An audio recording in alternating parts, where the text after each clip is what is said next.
Alright, hey everyone.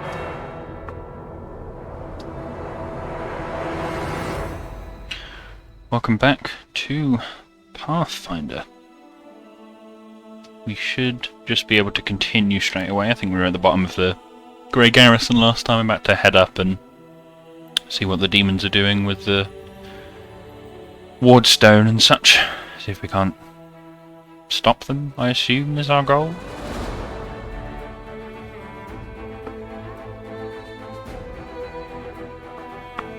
See if we can't kick them out and fix the whole thing, I suppose. Although we're still not entirely sure what they're doing here.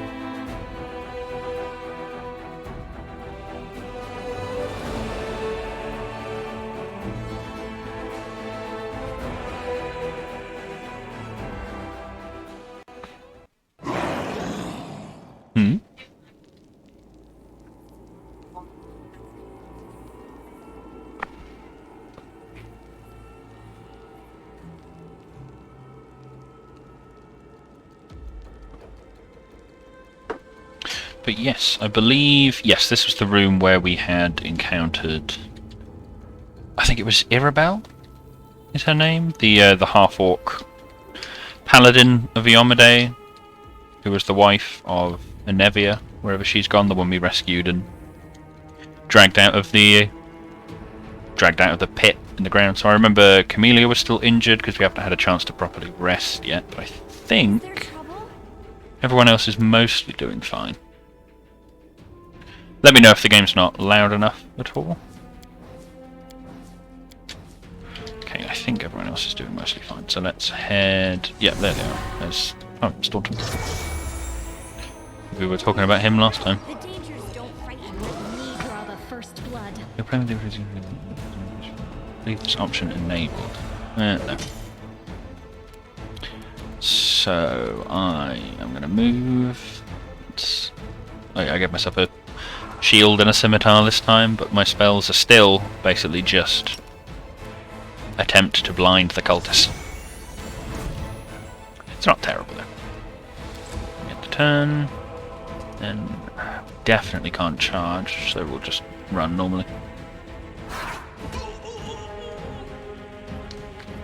With our little rector boy, there's quite a few of them here though.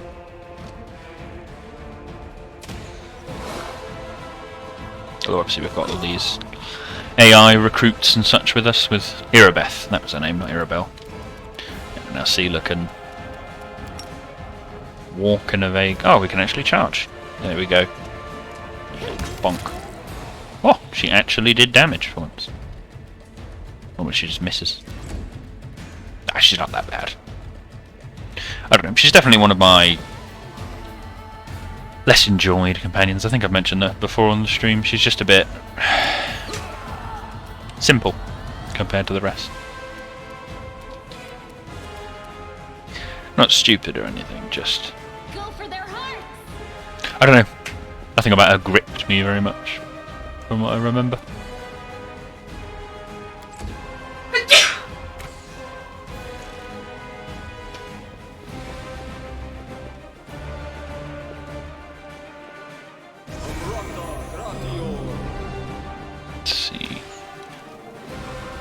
Yeah, this fight might be pointless to do in turn-based, to be honest. Make every strike count.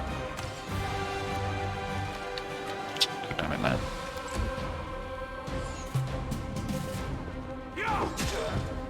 Oof. Hold on, there's a fly. I got him! The fly has been taught a lesson. It's dead, but I'd consider that a lesson. So, still just using flare. It works though, it gives them a... Well, okay, that didn't do anything, but I think it gives them the dazzled... Which, if I'm correct, should stop them taking a turn? At least that's how I remember it from playing Pathfinder. Maybe it just decreases their to hit. I can't remember. Does something to them. Either way. Well, it seems to be going... Honestly, it's dragging quite a bit. You know what, we'll chuck it out a turn-based, and pause. This is, I do like that they implemented this and they didn't pull a whole, you know, you have to pick at the start and then you can never pick again. Like, I can't remember if Pillars let you do that. Pillars of Eternity. That's what I'm talking about here, which is another, grab these scrolls, don't really need anything else. Which is another CRPG, made by, I think Obsidian made Pillars? I hope you appreciate this. Some nice free loot.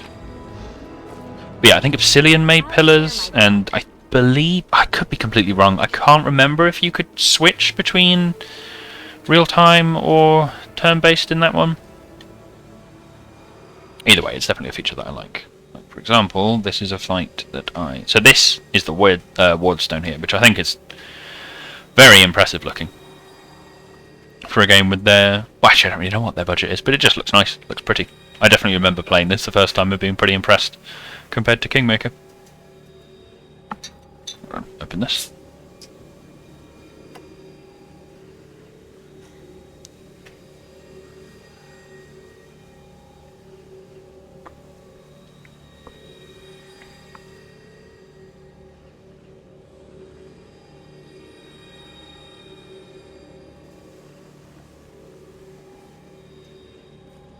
I find this interaction so weird. He just turns because the other guy's like, "Oh, go on, you wanna?" He's like, "Oh, okay." I suppose it is. Dear Lord, there are so many of them. It is basically, you know, the sheer loot. You know what? Can we put? Yes, we can put fight defensively on. So we'll have him rush up and fight defensively, so we'll get the AC bonus, and still only do 3 damage. Also realizing Acid Maw is useless on him because the game bugged and I don't have my bite attack.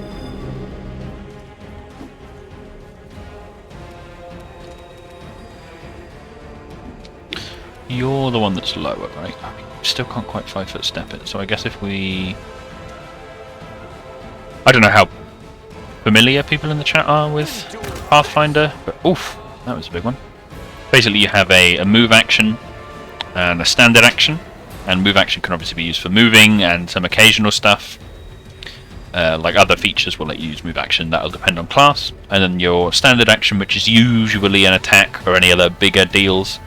But there's also certain things called full round actions, which take both your move and your attack, and then you can only make a 5-foot step. And those are usually like, if you want to attack more than once in a turn, if you can attack more than once in a turn, then you need to take a full round action. Stuff like that. So it's usually has to be like a trade-off of which one you want. Charge that cultist. Getting nice and close. I guess they've just tanked their health pools to make this more interesting. You know what? I'll tell you what, I am actually going to go back in and ignore this. This is definitely not a problem at all. Don't know what you're talking about. Where is... Hold on. Turn-based. I'm going to turn back on auto. Then turn... because it's just easier. Makes it quicker. Turned it off before. Couldn't remember if I'd had it on.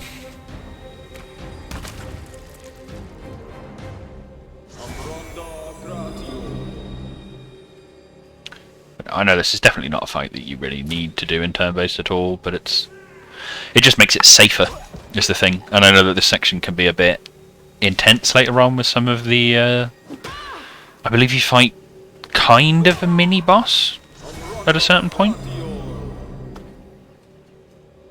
Won't spoil what it is right now, but it's definitely a more important encounter. Right, we'll have her... Oh, okay. Thank God I didn't misclick. Her move up, and she will use her Evil Eye, which is a hex, which she gets as a special ability. And I get to give an enemy a debuff. It seems a little buggy at the moment, like I seem to be able to recast it when I shouldn't be able to, but... Ah, okay, and he failed, so he will now find it much harder to attack anyone. I'm going to waddle up. Cast Flare on that one.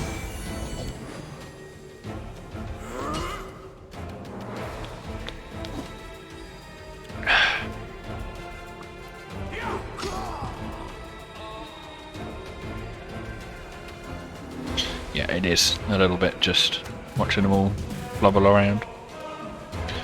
So we can get some proper hits on... I think... Hold on, has he got... No, he does have full health. Sorry, I'm just blind. Make a full attack on him. That's, as you can see, is using move and that. Although it's still bugged with only being allowed one. I don't... Oh, I suppose he had reach on his polearm there. That's why he was able to move up to there and hit me. Which is a little irritating. But we'll see if we can't pulling him down.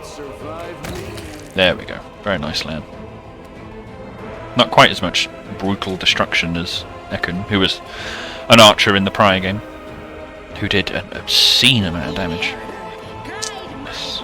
But we are going to lay on hand self to get a bit more health back, which is nice, and then we can't really use a move for much, so...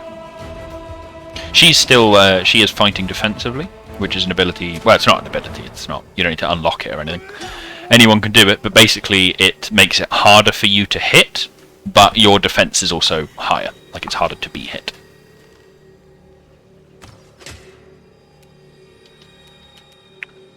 So, we then give her Evil Eye, so he should already be suffering from Evil Eye?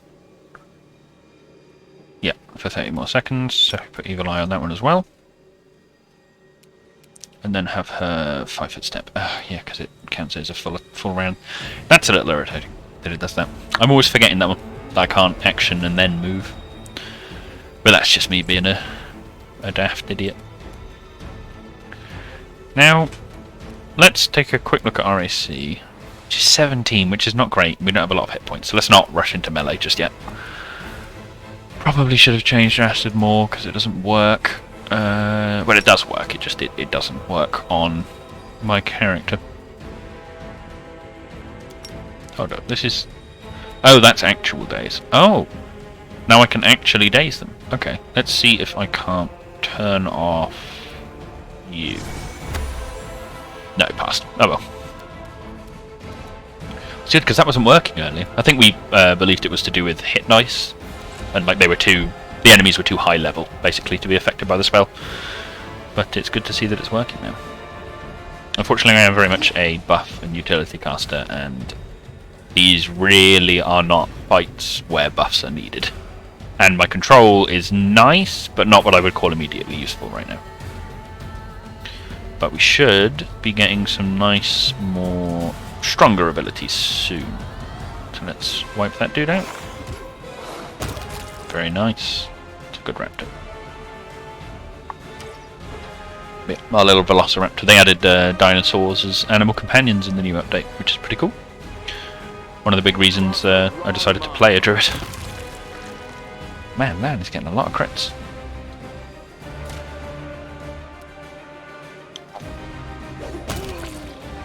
Oh, nice. Seela's actually pulling her weight. Okay, and then I guess we end the turn there. Don't need to heal up. That was the only real thing we could do. Lay on hands, and not much point with doing that one. We don't need to bother about down there. They'll take care of themselves without us needing to worry. Where? So you still have Evil Eye, so let's see if we can't move. Oof. Let's see if we can't. There we go. Move. Hit these two at the back who don't seem to be doing anything at the moment. Interestingly, that might be bugged, perhaps? Not sure. Oh, yeah, okay. Yeah, I just activated them.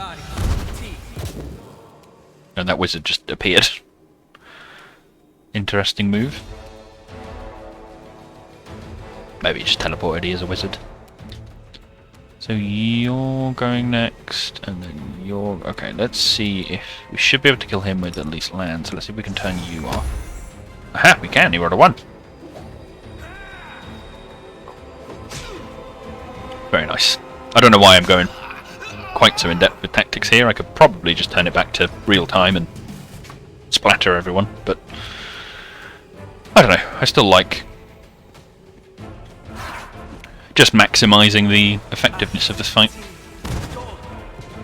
I did not... Who was that? Was that the wizard? It was the wizard. Ah, that's not good. He's blasting her. Let's see if we can take out the shooter. We did. Very nice. Did we get a second attack? I don't remember. Sealer, are you close enough? You are. Perfect. So we can standard action heal her. Which is not flawless, but it works. I think we've unfortunately already used up our wand. earlier. We found a wand of cure wounds, which would be useful for healing, but I think I did exhaust it, which is not perfect. So he's going to whack her and do not very much. So we will evil eye attack rolls. Should we do it to the Dretch or to the wizard? I mean, he's mainly casting. Yeah, let's go for the Dretch. And then we can keep forgetting to move first. I'm a fool. And then obviously I can't cast that right now because that would take an action. So, oh buggery! Got the channel negative energy. Although I don't believe any of our enemies are healed by it, so it's not the smartest move I've ever heard of. So we'll try and turn this boy off.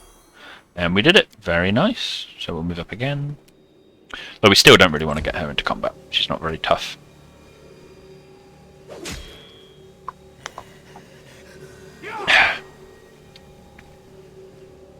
Right. Then they've shown us up by killing everyone already. So you... Can we charge? No, we can't. We can't pull a straight line to it, so we'll rush the cultist. And miss. Oh well, we tried. Wizard is... magic missile again. Does not like Camellia. It's... oof, we still don't quite have a shot on that one. So let's move up normally. See if we can't take out the Dretch. See, look at... miss it apparently. Oh well. Well, that's me using defensive stance anyway. Which does mean she's not getting hit there. I always forget they have so many natural attacks on that one. We are going to cure light wounds her. That's a very weird lightning bug. Well, it's not a lightning bug, it's the UI, but you know what I mean. So we'll have you move over. Yep, and then the cultist is going to damage everyone again, but I think that is also going to damage his own people. Let's check the combat log. Definitely not there. To Aslana. Oh no, seems he's not, unless he has a selective channel. There is a buff you can do. Sorry, a feat I think you can take. Basically, there are ways to get it without having it kill your own people. Or damage your own people. So, now that we've got the wizard in our sights, we're going to see if we can't daze him, because he is doing an annoying amount of unavoidable damage. There we go. Let's see if we can't wipe out the Dretch. I believe he was... only 2 damage. And now I think, yeah, the AI have come over to help. Who do we want to bring down? Let's see if we can finish with the Dretch. There we go.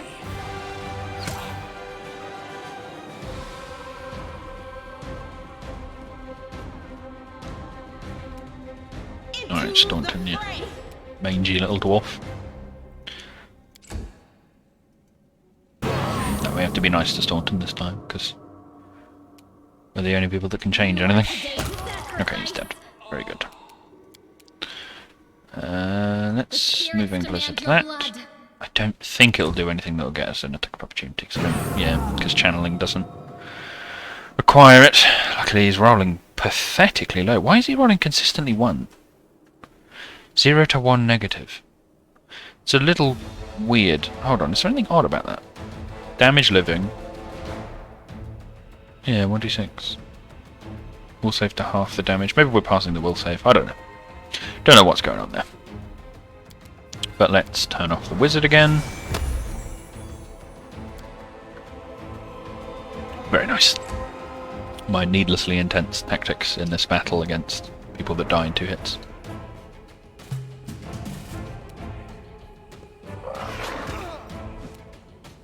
Oh, Lord, you're not pulling your weight, Velociraptor. He's just not, look at him.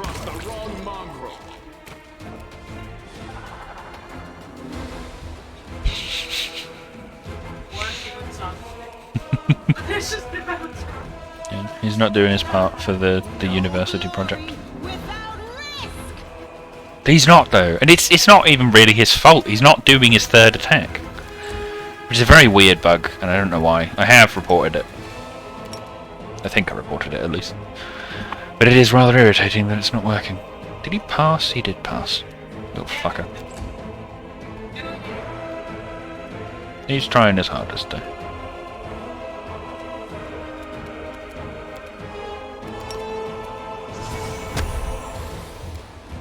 Just turning this poor guy's turn off over and over again. This wizard's just been sat here permanently dazed as we all gang up on him, like in that meme. Wait, you can rush for it? Yeah, you can. Why can you not? Can you not reach him? No, there we go. Strange bug. If they were paying me, I'd report it.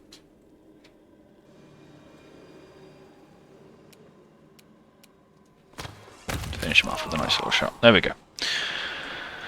Gather up. Let's grab some of their crap.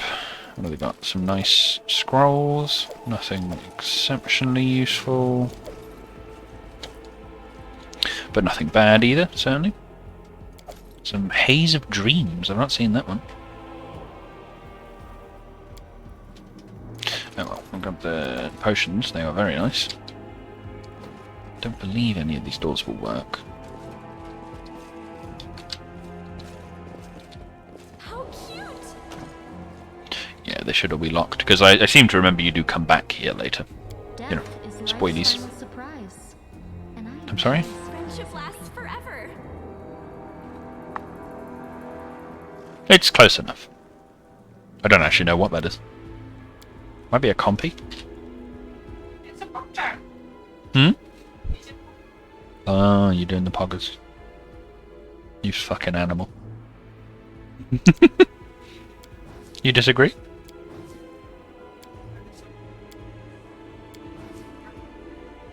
So you're an animal? Yes, I'm pretty sure they count as animals, sweetness.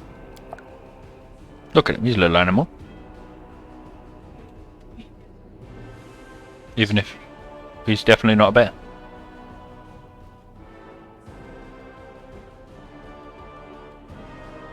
He's definitely not a bear, look at him. Hold on, did that not heal him? Can he not drink potions? Strange oversight. Either way. Remove sickness, which is nice. Bone meat. Oh, that's not a scroll. Accessories. Usable. There we go. Just going to quickly add some scrolls to our belt. Ray of Sickening. That's not a bad one. That's a nice little debuff. Chuck that on there. This is more just prep for when we inevitably have to go into the big fight. I can't quite remember exactly when it comes up, but it is not bad to have it prepped just in case. 2 enlarged persons, a shield of faith, a potion of inflict light wounds.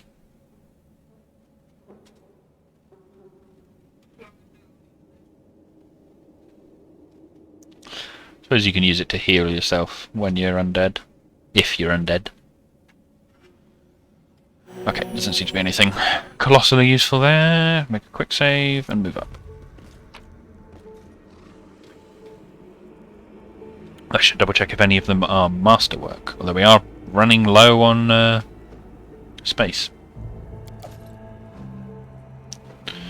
Just a dagger and masterwork glaive, very nice. Composite longbow, that's actually worth quite a bit. There's that. Just grabbing any of the more expensive equipment they have on them. Yeah, we're going massively overload. We should probably dump some of the armour if we have any leather or... No, we don't, not really. Oh, scale wheel can go. Way too heavy for not enough gold. We have to maximise our profits.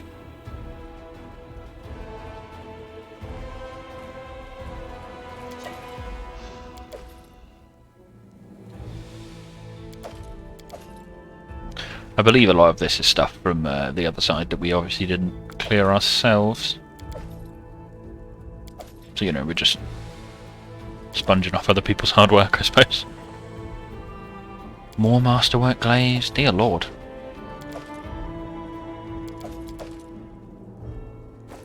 Yep, I am overloaded, thank you. That would make us just move... Oh, right, I was already on the leave screen. That would just make us move much, much slower than we would want to. Here we go.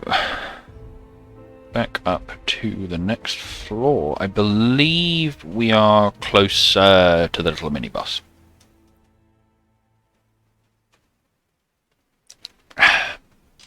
Not close, close. Oh yeah, no, well, this is her. What's this? Do we have guests? Just in time. The place is a bit of a mess, and I haven't even poured the blood into the goblets yet. Why don't you... Oh!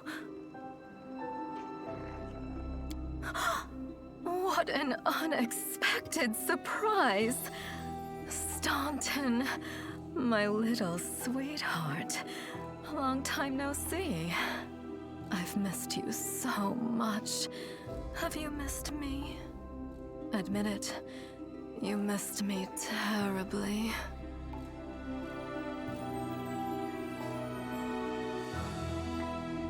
You're adorable. Lovely. Minago. You again, you wench! Minago, the one who... Be careful. She's one of the deadliest creatures in the whole demon horde. She was once responsible for a massacre in Canabras. She must be back to finish what she started. Should we just make fun of the demon? Let's make fun of the demon. Oh, how rude. You're one to talk, mortal, with a face that even a mother would loathe. Staunton, sweetie. You're not going to let your friends speak to me like that, are you? That wench? She's the one who led me astray. She's the reason my life has gone to the abyss. She's the reason my Dresden fell. Oh my, like butter wouldn't melt. What I remember is how eagerly you would run to our trysts, how you begged to see me again, how you promised you'd do anything I asked. By your own free will, you said this. And now you claim that Dresden fell because of me. No, no, my dear. That was entirely your own doing. I'll beat your lying lips into your filthy throat! Now, Staunton, don't say things like that. Not about these lips, the ones you kissed so sweetly. Staunton, dearest, don't you love me anymore? Remember how good we were together? I was so hoping that we could patch things up. I'll kill you! Yes.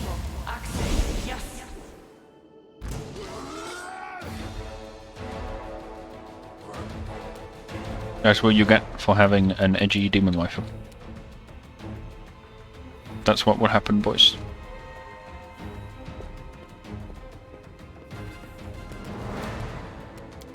Right.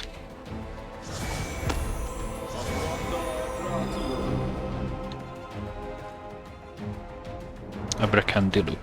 I don't actually know anything about these ones. Oh, I can barely see anything.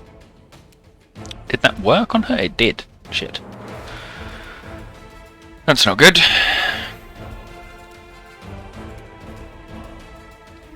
Let us see if we cannot inspect these things. So let's go. Here we go. So they have an AC of 13. Okay, yeah, let's just shoot them right in the head. Oh, they do have DR5, actually. Should probably have paid attention to that part. Definitely want to keep up fighting defensively if she's going to get her armor stripped off. I imagine demons are pretty evil. Hey there! How you doing? And yes, I imagine they are pretty evil. I'm pretty sure it's part of the job description, I'd imagine.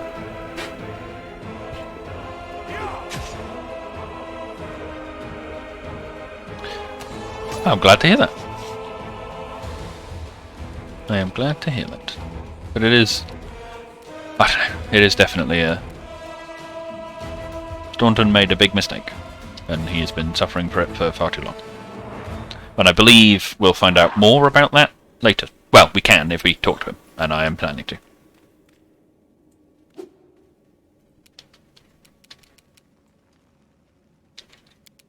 But yeah, I hope you've enjoyed what you've seen of the game so far. I don't know how long you've been watching for. Hey there. Hope you're doing alright as well. But I hope everyone's enjoying what they're seeing in the game so far. It's definitely good fun. It's definitely gotten even better since the last time I played it. Just the improvements from the previous game to this one is great. Let's debuff the attack rolls on that one. See if that can't stop it using its sneaky little strip armor. Just along for the ride. That is perfectly fair enough. I do understand that feeling. I can... What's the righteous... I can... I mean, you know, if you want me to explain any of what's going on, do feel free to ask. That goes for anyone that wants me to explain any part of it. But yeah, it's... Their take on Pathfinder is definitely interesting.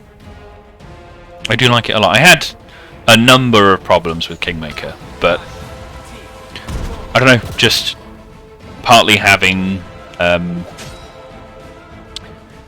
having turn-based from the start and all that sort of stuff, it's really helping with a lot of the issues I would otherwise have had with it. It's just such a fun experience, the whole thing. Can't remember, can I drink potions from the menu? That's going to take one of my little... Yeah, another action to equip the potion. Oh well, basically just serving as a distraction. 3 hit points, wonderful. But yes, definitely shaping up to be a very good game so far. I'm certainly excited for where they're going to go with the rest of it. And how it'll all shape out in the end. Because I think that's the only part I'm massively concerned about is... So I've never gotten past Dresden before. Mainly, firstly due to playing it in the alpha, and then due to just burning out. After playing it too intensely, to be honest. But I think that I hope we don't get a repeat of what happened with the early stages, like the early days of Kingmaker, where the game was still good. It was just very clearly... It very clearly showed that they hadn't had enough time to test the end of the game. Like, I believe barely anyone could actually even get to the house at the end of the time. At the very... when it first came out, which was definitely not ideal. Probably could have healed there, actually, would I have been smarter. But it is shaping up good so far.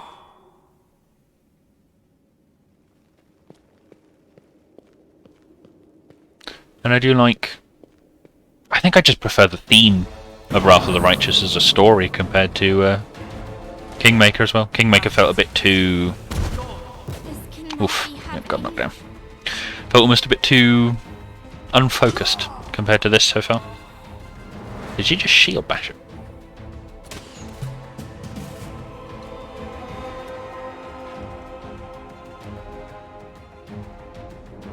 You won't survive I don't... me. Actually, that's a good question. Do they have shield bash in this game?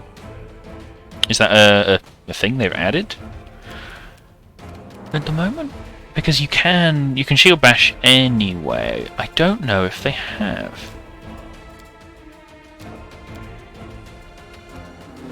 Yeah, perhaps not.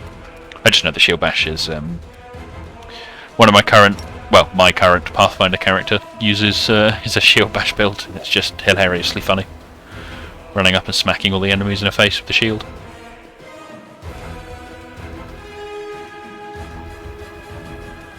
Come on, bear. Ah, you can get range. Very nice. Oh, and a miss. I'm starting to doubt his capabilities, if I'm being honest. Dump the AC on the sharpshooter. Oh no, that's the wizard who's a corpse on the floor but still has a name tag. Amusing.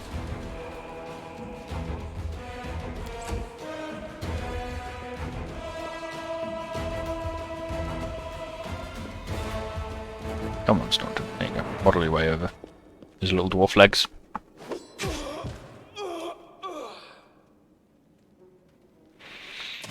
Yeah. Have any of you been playing the beta at all? Anyone who obviously knows what this is? Like you, Miner, have you been playing through the beta so far? You got it yourself?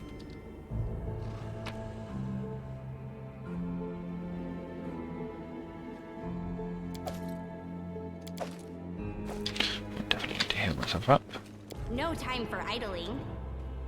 Nope, no watching there. Yeah, no, that's definitely fair enough. It is. Do you think you'll get it when it comes out? Or are you waiting for... see how it all shakes out in the end?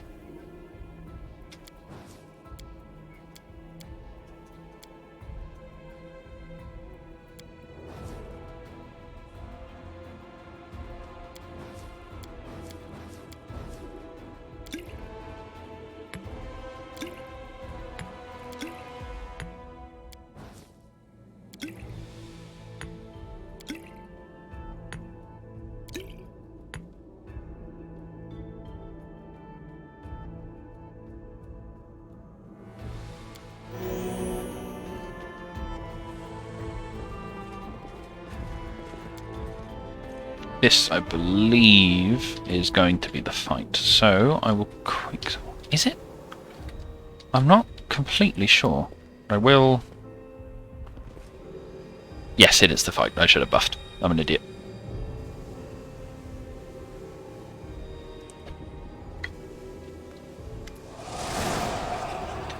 As soon as you step into the chamber, your vision seems to darken and your knees buckle. You struggle to keep your balance. The air in here is laden with the power coming from the stone. Suddenly, your head is filled with voices. Screaming, whispering, cackling, threatening voices, pleading for help. Shrieking curses and taunts. You blink, and the illusion passes. Not good at video games anymore, so I don't think so. It blocks in each one of them. Yeah, that's... It's definitely fair enough. It does... It can definitely not be fun when you get into those blocks with games. I know that I've had issues with that sort of thing before. This game does have quite a bit of adjustable difficulty.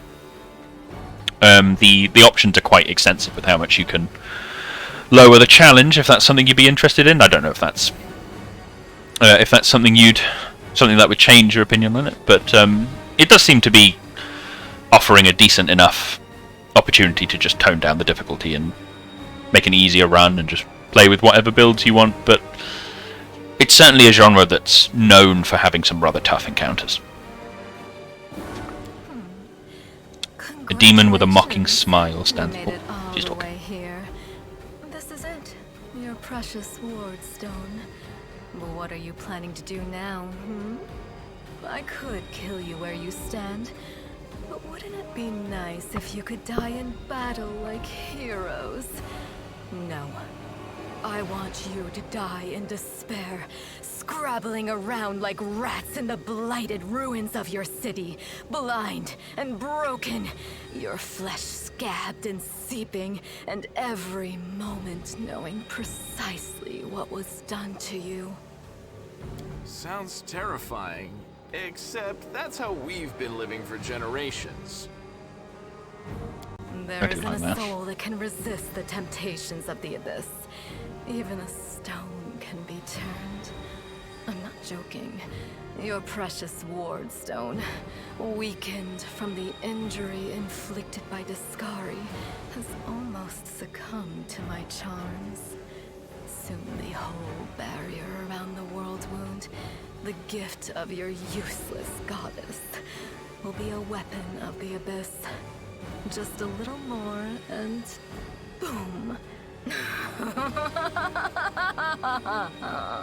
Every city with one of these eyesores stuck in the middle of it, from Canabras to Nerusian, will turn into smoking craters, and all the mortals into red sludge beneath our hooves.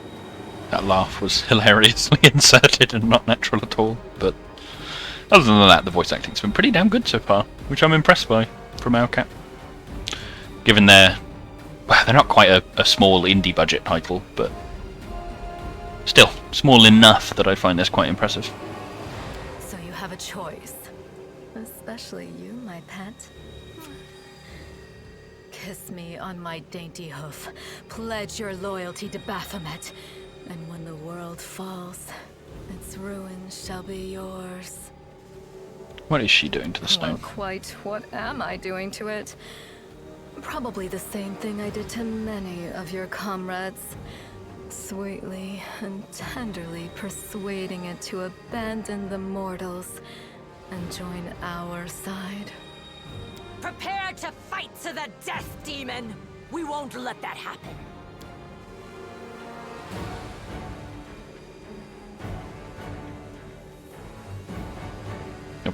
You feel a sudden rush of wild rage, and with it comes a feeling of monstrous, unbridled destructive power. It is like the power you felt in the Shield Maze when you were confronting Savamalek.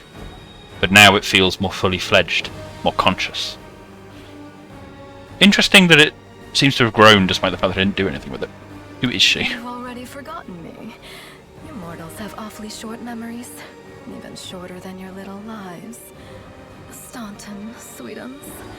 Don't you want to introduce me to your friends properly? No? Well, I'd better do it myself. I am Minago, Lily II and faithful servant of Baphomet, and leader of his armies. The city is mine now. I'm just starting to settle in, get things just how I like them. But once I'm finished, I promise you, the results will be simply to die for. And it was such a charming little place until you sullied it with your presence.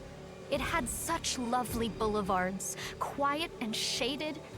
You took those away from me, and I shan't forgive you for that. They've done much worse things than spoil the promenades. All the people they've killed. Yes, of course, you're right. I grieve for the common folk as well. You feel righteous fury swell up within you. How dare this demon besmirch the ground of this beautiful world with her hooves? A world created by the gods and cultivated by mortals? And these cultists, how dare they betray all that is sacred in this world and join the forces of the foulest evil? Can they repent and redeem themselves, or have they followed the path of evil past the point of no return?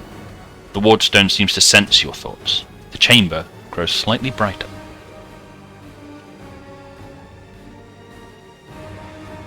Let's whack her with the light of heaven, given I think we're still going for the Azata, and that's technically kind of an angel.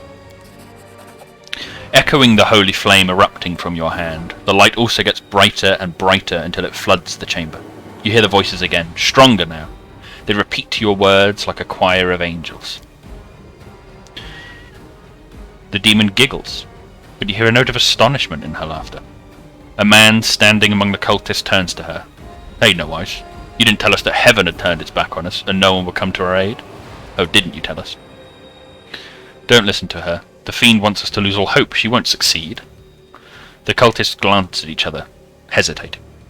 At last, the man who was first to speak up against Minago rips Baphomet's unholy symbol from his chest and casts it to the floor. I'm done with this shit. I only followed this hoof menace because I thought the Crusades had it, and there was no other way to protect my family. But now I see that there is hope. I won't bow before these heinous idols ever again. If they kill me, at least I'll die a decent death. Yes! Return to our side, friends. Have courage. We will welcome you back, and heaven never abandoned you, no matter what this deceiver told you. A tattoo-covered cultist reached for his weapon. Turncoat, I'll cut out your heart. We'll see how tough you really are. An elf with a face deformed by acid burns throws her unholy symbol at him. We let you frighten us once, but it won't happen again. Did we find trouble? No, they did. Nice. Neat little bit of turning them against each other. But we're definitely going to have to try and focus down with Demon. We hit and did 4 damage, and her health bar didn't even move. Oh dear. Weird that she doesn't have a symbol yet. Can't she dimension door? Hold on. Let's double check how Smite Evil works. Paladin can call out the powers of good to aid her in the struggle against evil. Swift action, the Paladin chooses one target within sight to smite. If this target is evil, the Paladin adds her Charisma bonus, if any, to her attack rolls and adds her Paladin level to all damage rolls made against the target of her Smite. Smite Evil attacks automatically bypass any DR the creature may possess. In addition, while it's in effect, Paladin gives a deflection metric to Charisma risk. Oh, that's pretty good then. I mean, she's definitely fucking evil. So, a little bit of Smite. Then Russia. Miss.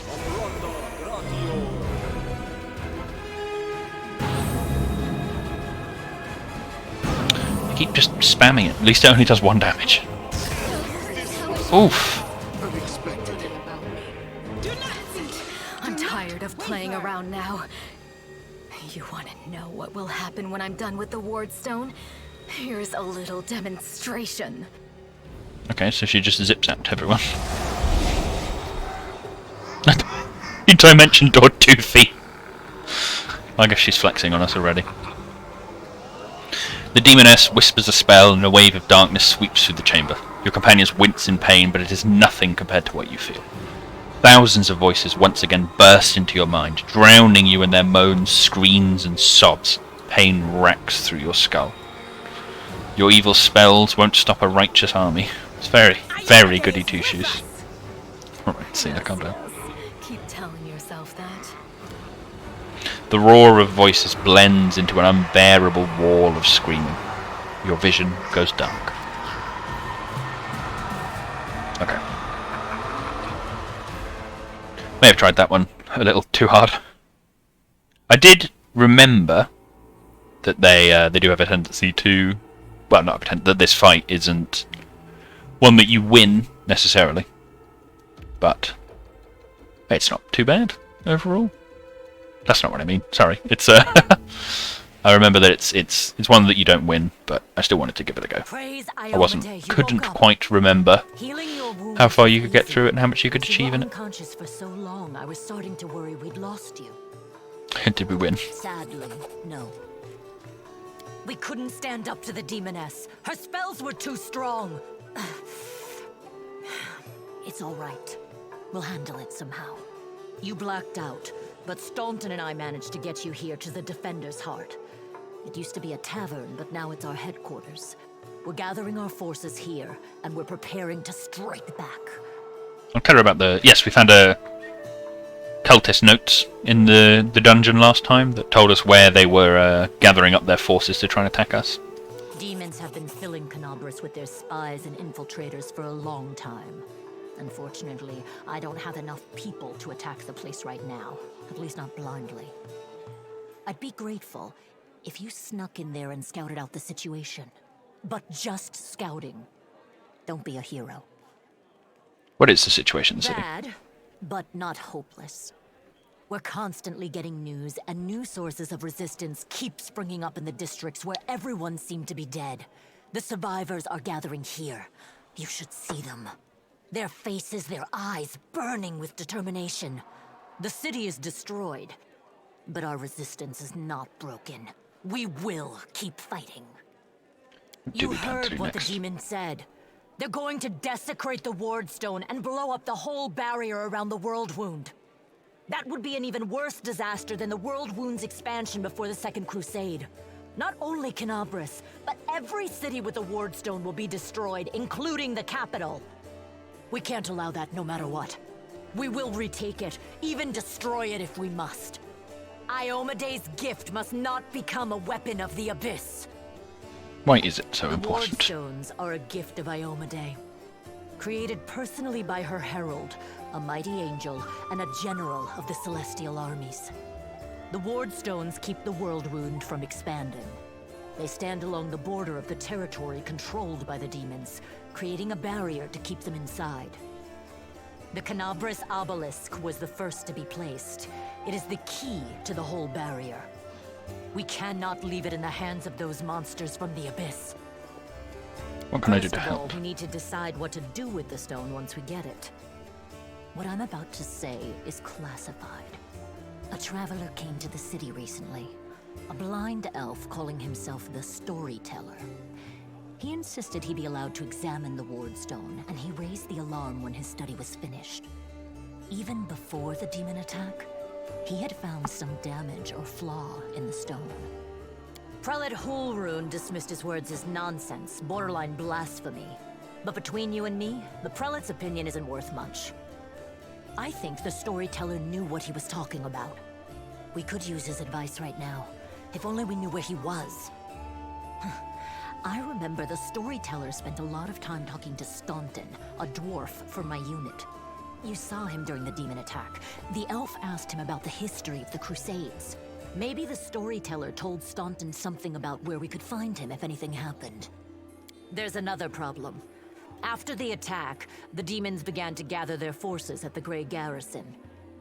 It'll be even harder to take them with a head-on assault. But I once heard soldiers talking about a secret entrance to the garrison. Trouble is, I have no idea where to look for it. While you explore the city, please keep your eyes open, in case you find something we can use. And one last thing. The Eagle Watch has lost a lot of soldiers recently. Some were killed, but others simply haven't been seen since the attack. In the chaos that is now Canabris, it's next to impossible to confirm anything for sure. One of the missing fighters is Janna Aldori, a new recruit in the Watch. She got along well with Sela, and she often went drinking with her. I honestly thought Sela and Janna had died together. But now Sela's returned with you, and there's no sign of Janna. If you learn anything of her whereabouts when you're out in the city, please report back. May the goddess help you. We're still fighting, which means that Canabris still hasn't fallen. If you come across any groups in the city that can fight, send them here to the Defender's Heart. We'll need every fighter we can muster for the final assault. Yes, one more thing. If you're in the area, check out this address. It's our house, mine and Anevia's. Well, it was our house. If the building is still standing, open the hidden compartment in the kitchen. It's filled with supplies for a rainy day. You can take whatever you find. You have more need of it.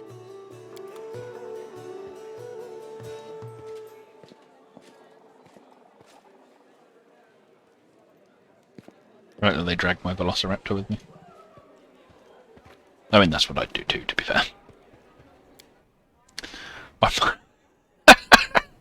Great, I'm 61 XP off of level 3? Yeah, 3. I can count. Or read, I suppose. This is my time to shine.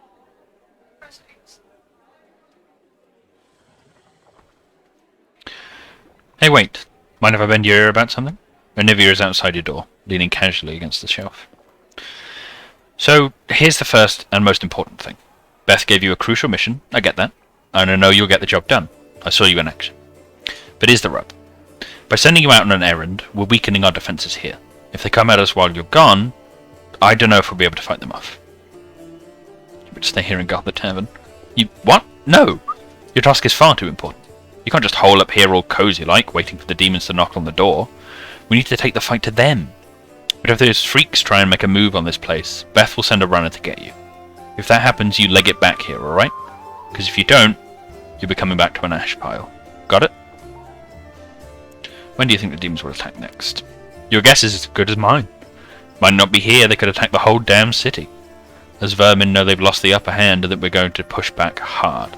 If things kick off here, you should know. After they attack, some things could be changed beyond recognition. So if you've got any business that needs taken care of, you better do it soon.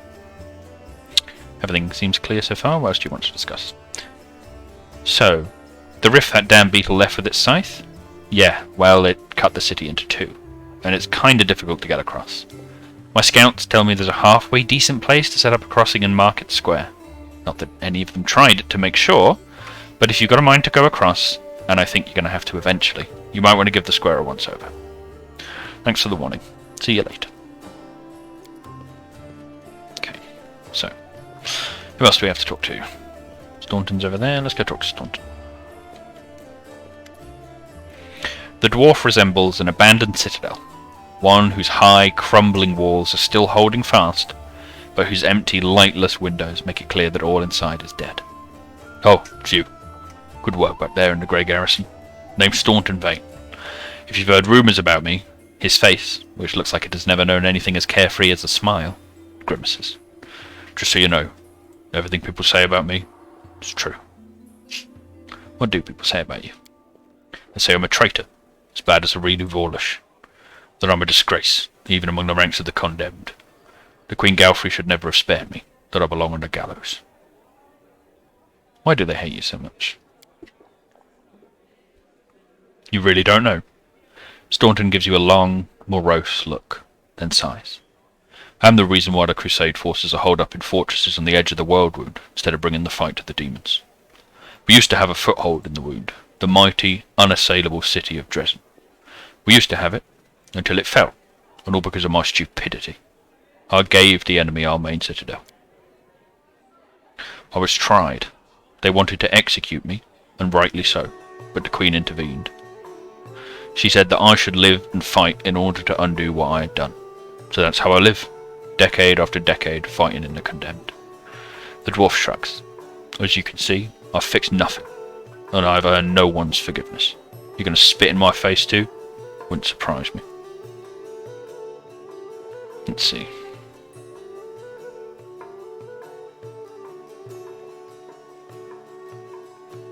Hope you can earn forgiveness, or you were given the chance to live, so go and live. I think that one. Tell him to just, he's got to move on. Do you think you're the first one who tries to preach to me? The dwarf shrugs indifferently. You really don't have any friends? I couldn't have survived this long if I was completely alone. Joran, my little brother, he keeps me going. He's never abandoned me. Everyone else shies away from me like they might catch what I've got. Even fighters in the condemned consoled themselves by thinking, I got stripped of my rank, but at least I'm not staunted. Commander Tirabade seems to be the only person in the whole army who remembers that I'm a soldier and not a drudge. She has no qualms about taking me into battle. She's had some mud flung at her in the past, or so I hear. That's why she tries to keep an open mind about people. It's no surprise that she's the only one to hold on to her sense of reason in this farce. See, whole city fell because of him. How's that possible? What do you mean, how? The knight glares at you from beneath his furrowed brows. If you don't trust the word of a condemned, go ask anybody else. Like my little brother Joran. And if you still don't believe it, what's it to me? But if you're about to ask me to recount the story of my disgrace for the 1000th time, don't. So many years in the condemned. Surely you've paid your penance by now. That's not up to me to decide. My life is in the Queen's hands. He falls silent for a moment, and then, in a trembling voice, he adds, the condemned isn't the worst part. All these years I've prayed to Torag for forgiveness. Countless times I've gone to his priests.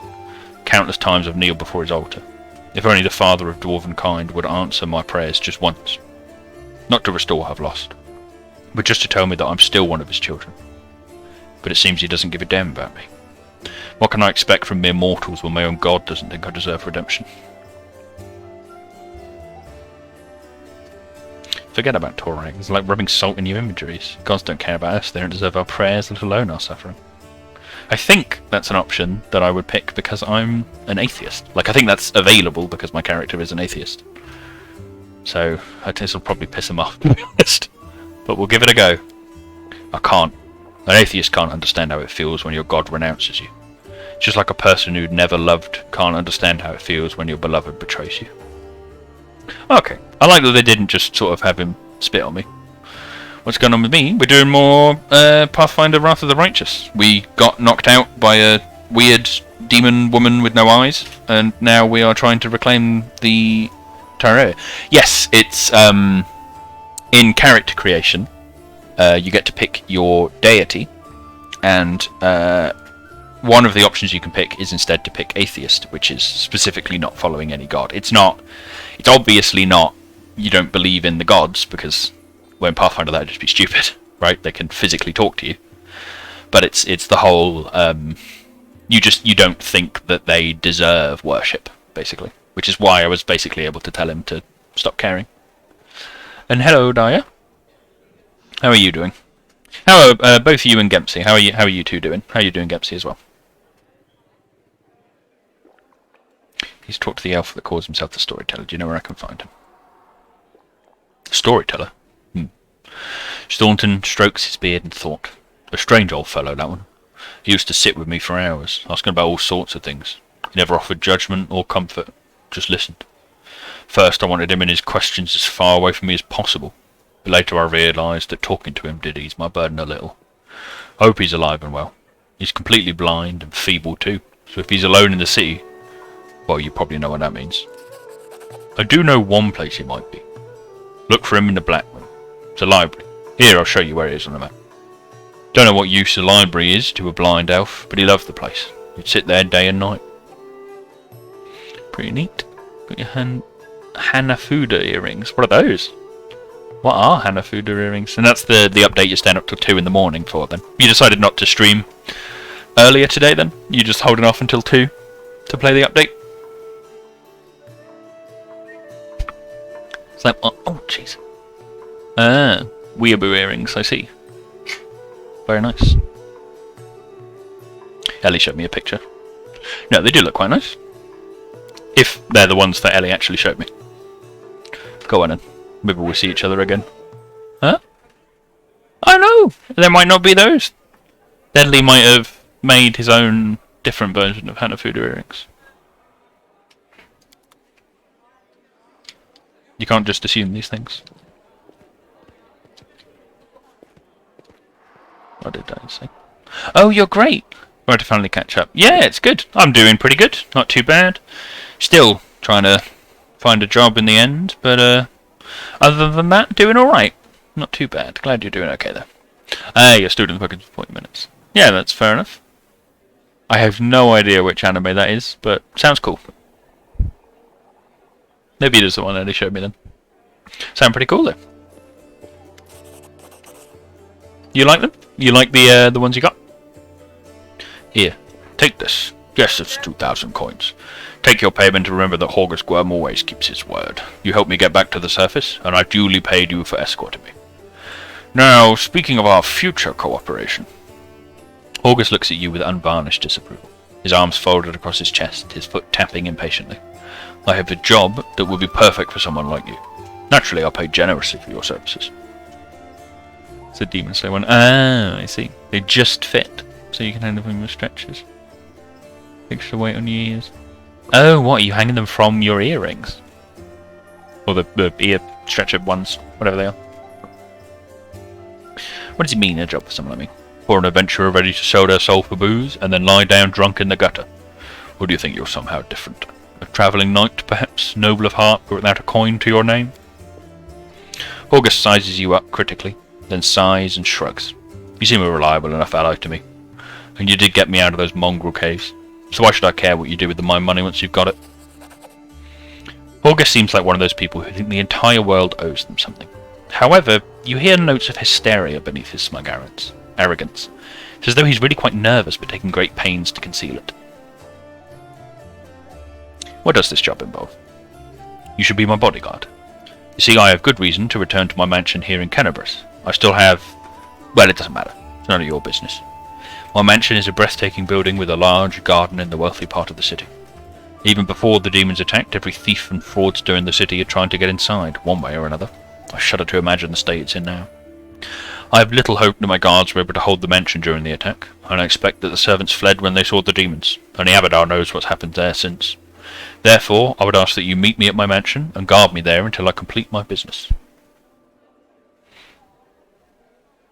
You need earrings. Why do I need earrings? The movie's already seen it. You've seen it 2 times. Fair enough. Extremely fucking Bootimus. What the hell does extremely fucking Bootimus mean? Yeti minor. What are you pinging me with? Oh, you sent a picture on WhatsApp. Okay. Maybe I'll show you.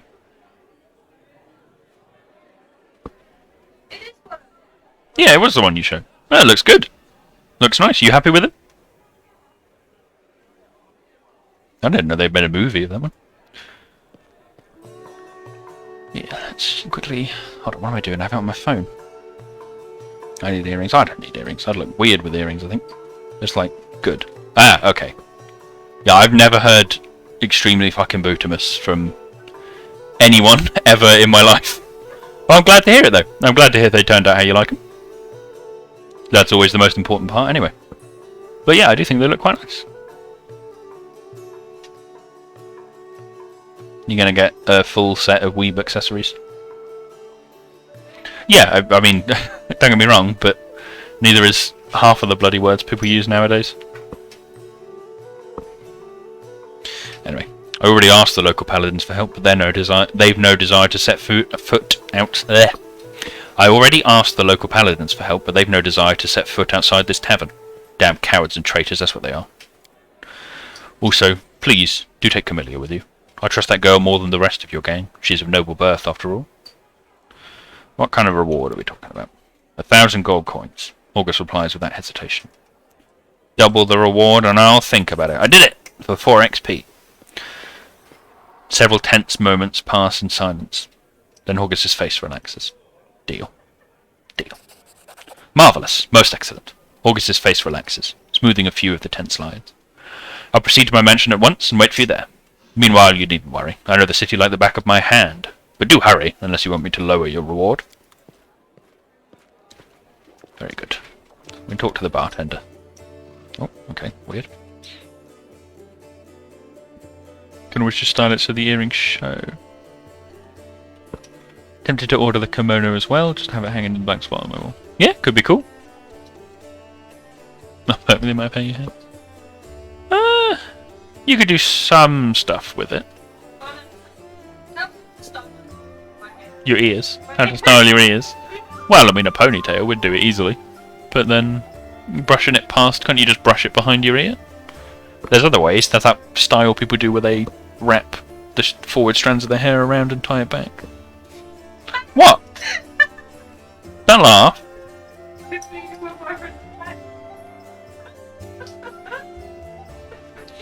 You little... At least you look like a good-looking hippie. That's the case, just shave it off, then it won't get in the way. Yep. A strange figure towers over the bar. A huge, ungainly man with skin so milky white that his blue veins are visible even from a distance. His bald head is equal parts lumpy and pitted, and blood-filled eyes stare impassively out at you from beneath his pale brows. The glass in the albino's large, clumsy hands looks dangerously delicate, as if one twitch of those callous fingers would be enough to crush it. A gold medallion engraved with a tankard gleams around his neck. What'll it be? Let's ask him about his medallion. The medallion you're wearing, it's a sacred symbol, isn't it? You a cleric of Caden Kalian? God, I've always hated that name. It's such a chore to pronounce. Caden Kalian. Caden Kalian. I suppose that's the closest. I'm a tavern keeper. Best in the city. Best as ever been. Man shrugs. You're wondering how this tavern is still standing? It's a miracle. Why did I lose a bunch of potions? What? Why did I... Okay. Who are you? The albino slowly takes your measure with his red eyes, and finally, with a gentle sigh, says, Gemmelhawks, vampire. You really a vampire? Gemmel gives you a long look of reproach, and then grudgingly answers, no. How did he end up here? How did anyone end up here? How did you? Or them? With a huge hand, the tavern keeper gestures at the ragtag group assembled in the room. The world is big, but there isn't a place for everyone. People who no longer have a life anywhere else, they end up here. Any news in the city? The albino looks around. There are demons everywhere, and you showed up. Any place is worth visiting. If you mean places that normal people usually stay well away from, then there are plenty, like the Pitaxian wine cellar. Gemmel pauses for the effect, like the name of the place alone should make you quiver in fear. It once belonged to a Pitaxian trading house. Then King Iravetti came to power in Pitax, and property started changing hands. Soon after, the seller's shop assistant was found in a ditch. Not all of him, mind, just his head. Numerian gangsters had taken possession of the place. They wanted to sell something stronger than wine on the street, and they ended up on the gallows. Then, King Iravetti's number was up. So now the store stands empty and unclaimed. People say that a headless ghost wanders the place at night. Ooh. Exactly. After coming to the end of his story, unusually long by his standards, the tavern keeper takes a swig from his tankard. Just don't ask me how he makes any noise with no head. I wasn't there, just tell it like I heard it. Show me what you have. Oh, we can finally sell all our crap. To quickly make sure I'm not selling the magic sword. Which I don't think we are, because apparently, so there's a special magic sword we got in the earlier dungeon area, which has a chunk of plot significance, at least later. I particularly do not want it to be sold, but it will apparently sell out of your inventory, which is not ideal. Do really need a masterwork javelin? We definitely don't need a masterwork javelin. Why are you debating them? What can you sell? Anything useful? Got a bunch of potions. A dark veil. Once per day, you may use this item to grant your party total concealment against ranged attacks for 1 minute. Okay. Dark Omen. The wearer of this ring has the ability to cast spells spontaneously. It grants them the ability to cast the following spells: Ray of Enfeeblement, Scare, Ray of Exhaustion, Fear, and Wave of Fatigue. To cast a spell, the wearer still needs to have a spell slot at a required level. I cannot remember if we're a spontaneous caster. Bag of Holding might not be bad. We could learn Spicy Pastry. Let's learn to cook Spicy Pastry. That made Ellie hungry, apparently. A lot of this crap is all going to be our old stuff. Probably should have checked through this first, now that I think about it. But what we can do is peek through this and grab a Bag of Holding, which will chunk down our inventory, which is very, very nice. Right, gloves and the what do? Whenever the wearer of these gloves casts a cantrip or a first level spell, the spell deals 1 additional point of damage per die rolled. Not bad, but I don't think we have anyone explicitly useful for that. Maybe when we pick up the witch later. Journal. God, what a weird name. Young man in well-worn travel clothes and a simple wooden symbol of Erastil on his chest is efficiently cutting a linen robe into strips to use as bandages. Despite his visible exhaustion, he works with zeal, singing some tune about red braids and ripe sheaves of wheat under his breath. He raises his warm, chestnut-coloured eyes to you. Are you one of the Crusaders? Thank you for defending those of us whose talents lie off the battlefield. I'm Jono, servant of Erastil. Pleased to meet you. What are you doing? I only took my holy orders recently, so my god has only bestowed a little of his power upon me as yet.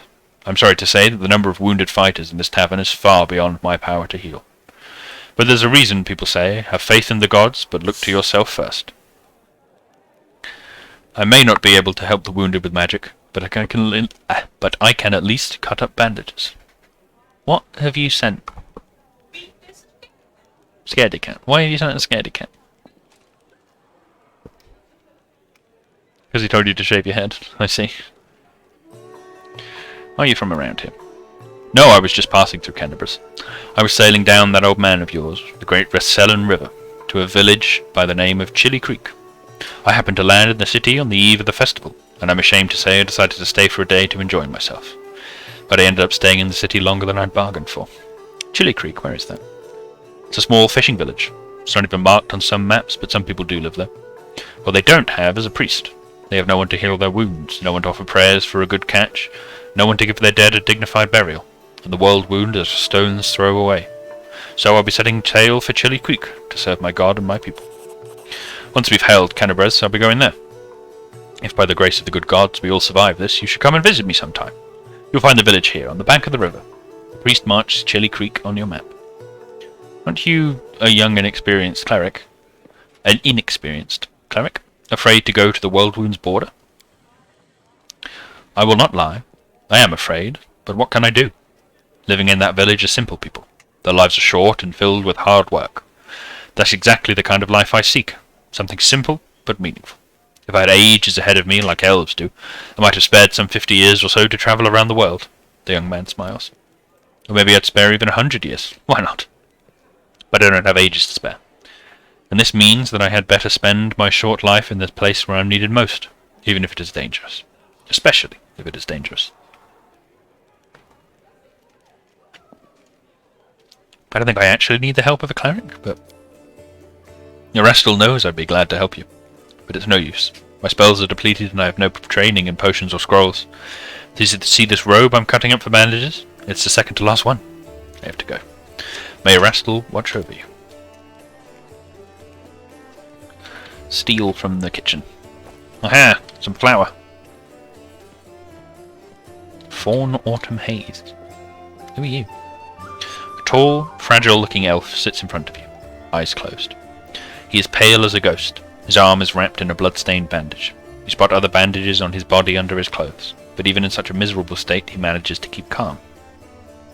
Are you spamming my chat? Do I need to temp ban you?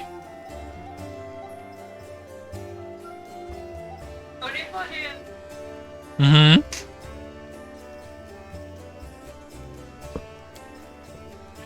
Raising his eyes to meet yours, he says faintly, I am Fawn Autumn Haze, at your service. His pale lips are reddened by blood, but you see no sign of pain or fear in his grey eyes. Yeah, that's the way to not get banned. Turn into a fucking emote spammer like you're on some shitty Forsen stream. Does he need help? After giving you an intense, cold look, he shakes his head. Do not trouble yourself on my behalf. A local healer tended to me. Besides, I come from resilient, sturdy people. My body will endure both the wounds and the poison delivered through them. Oh, okay.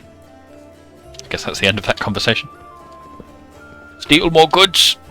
Aha! Some edible moss. I'll share my pack. Truly, we are gifted. I think this is the actual cleric. He's the, yeah. That's the cleric's apprentice, I believe. You little fairy. Ellie just wants fox emotes. You're adorable, though.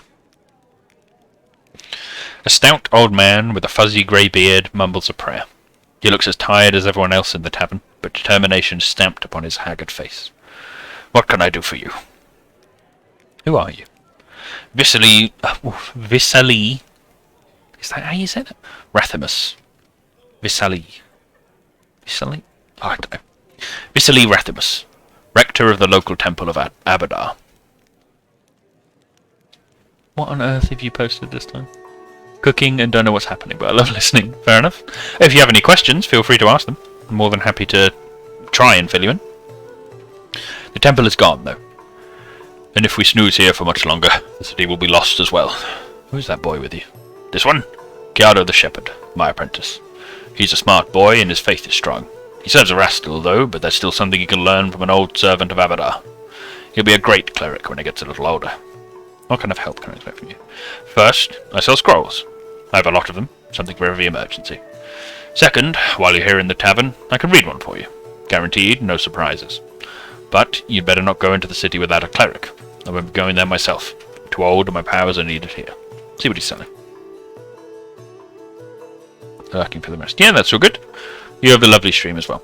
And a lovely day. I hope the update is good. Let's go into Summer Magic, Feeble Body, Haste. Haste is Raise Dead. Create Pit.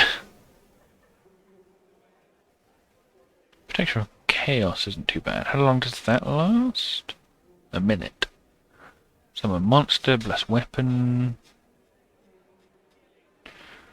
Extend Metamagic Rod. That's the one which make up to 3 spells they cast per day, expended as though using the extended spell feat.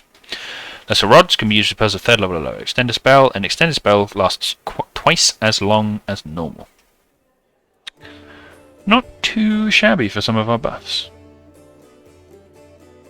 Amulet of Natural Armor, Ring of Protection, Braces of the Wizard.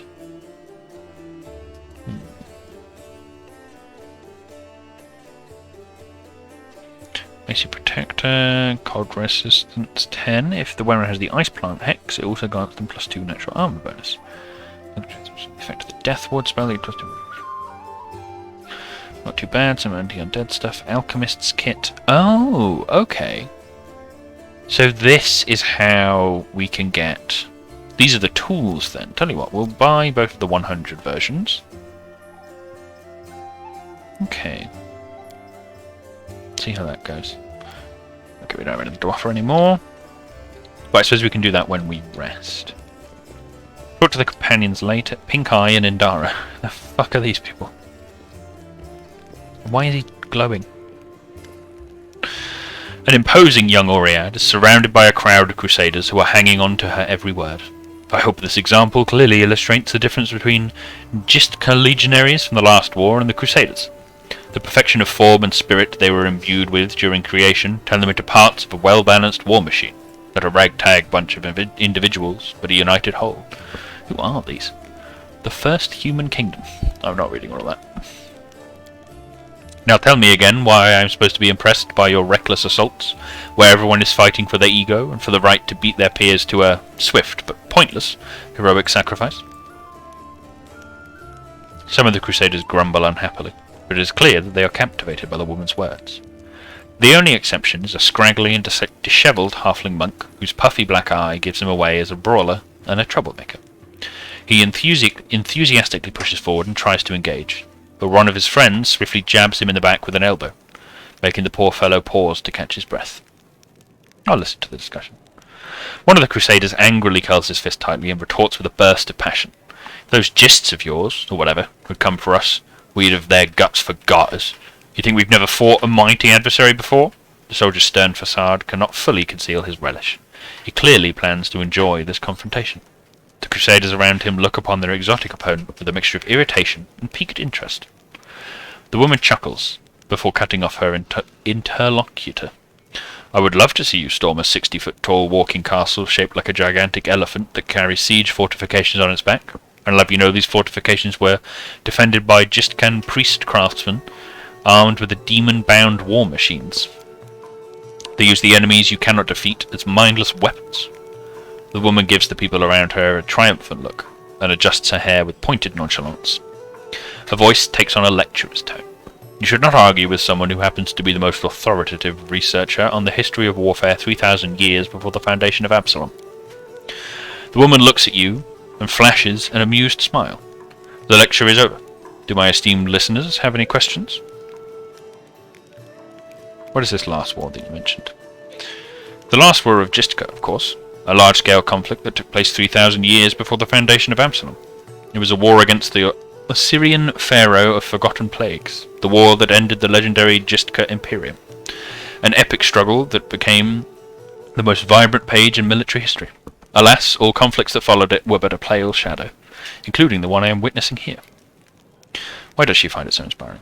Imagine legions of golems imbued with extraplanar spirits marching into battle. Imagine flying cities that swoop out of the clouds like terrifying, monstrous birds of prey to drop forces on top of enemy castles. Picture gigantic mechanisms powered by captive and very angry demons and devils. Imagine standing in the warpath of walking citadels, or having to cover your ears to block out the sound of cannons loaded with shrieking elementals. Finally, imagine the ultimate weapon that defeated the Gistka, the deadly night plague. This affliction was an attack dog, a trained epidemic, a tamed pestilence, striking only those who its master wanted to kill. Imagine all these terrors and understand that no flight of fancy can even come close to the horror of the nightmares that they made real.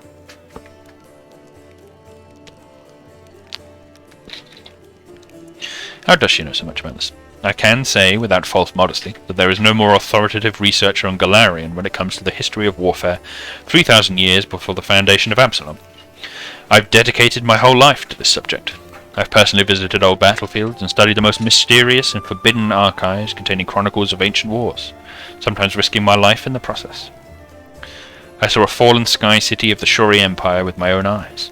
I ripped out the control crystal from an exterminator-class combat golem that guarded a Gistka laboratory with my own hands. These fingers held the glass flask that the servants of the pharaoh of forgotten plagues used to create the first generation of pestilence that devastated the Gistka Imperium. How do I know so much? I saw and touched everything I am telling you about. Explain why she's wrong. A debate. I will be happy to prove that the current conflict can't hand a candle to the last war of Gistka. Very well. The last war of Gistka was waged using a significantly greater number of troops. Both sides actively relied on reinforcements from allied planes, and their strategic planning was perfected for no fewer than 7 rounds of intensive design. None of the above applies to this war of yours. Compared to Gistka, we are but a stone club-wielding kobolds. I would like to conclude my thesis with a few words of wise counsel from Dagon, an advisor to the Pharaoh of Forgotten Plagues. I doubt you will comprehend the true genius of his statement, but here it is nevertheless. A gadfly sees the ox pays no heed to the gadfly, but crimson fever takes them both. Well, we're not going to do knowledge world very well, but diplomacy, we've got it handled down. We can teach this thing. The earnestness on the faces of those around you has taken away Indara's panache, encouraging her to backtrack and stumble over words. Of course, I am not trying to diminish the importance of current events. What I'm trying to say is that from the standpoint of history, and particularly the history of warfare, She falls silent, fixedly staring at the unfriendly eyes of her audience.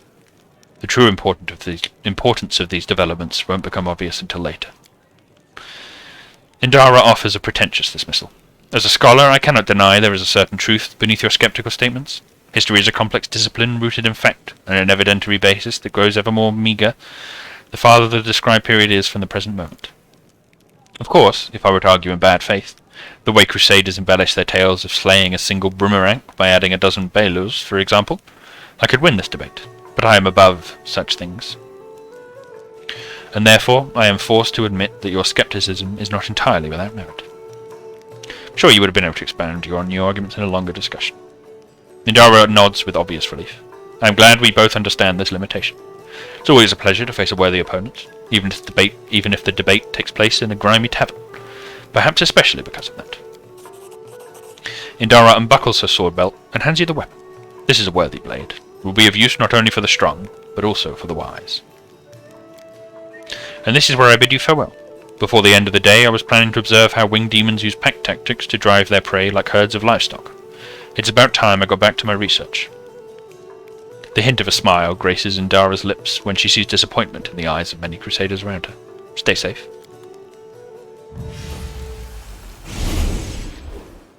Why would you dimension door? Oh lord, there are so many people to talk to.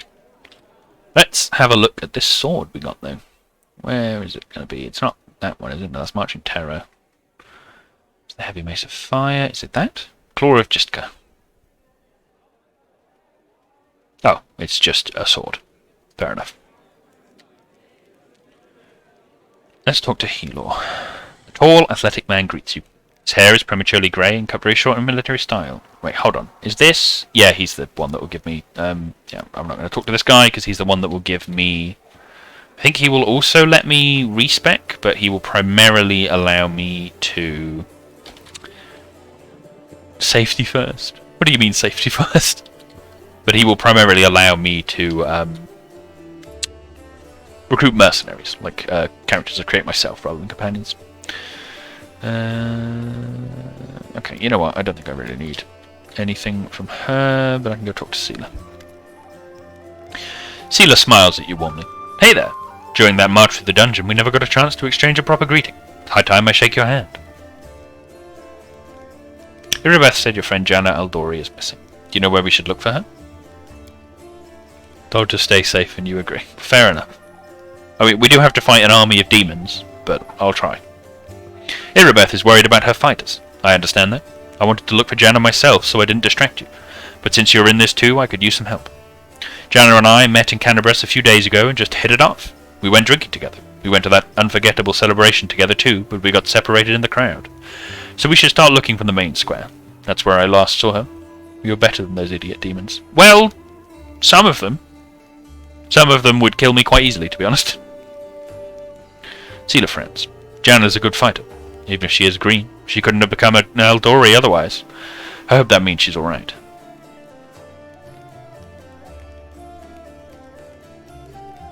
What do you think of what's going on, Canabras? It's complete chaos. It's lucky we're here to handle it, right? Seela smiles brightly. Then she gives you a worried look. Does the way I talk bother you? I know I can seem blasé. Many good people, and our protector Terendelev, died here in Canabras. A paladin of Iomedes is expected to be properly respectful and solemn. But I prefer to face my troubles with a smile and a bit of common sense.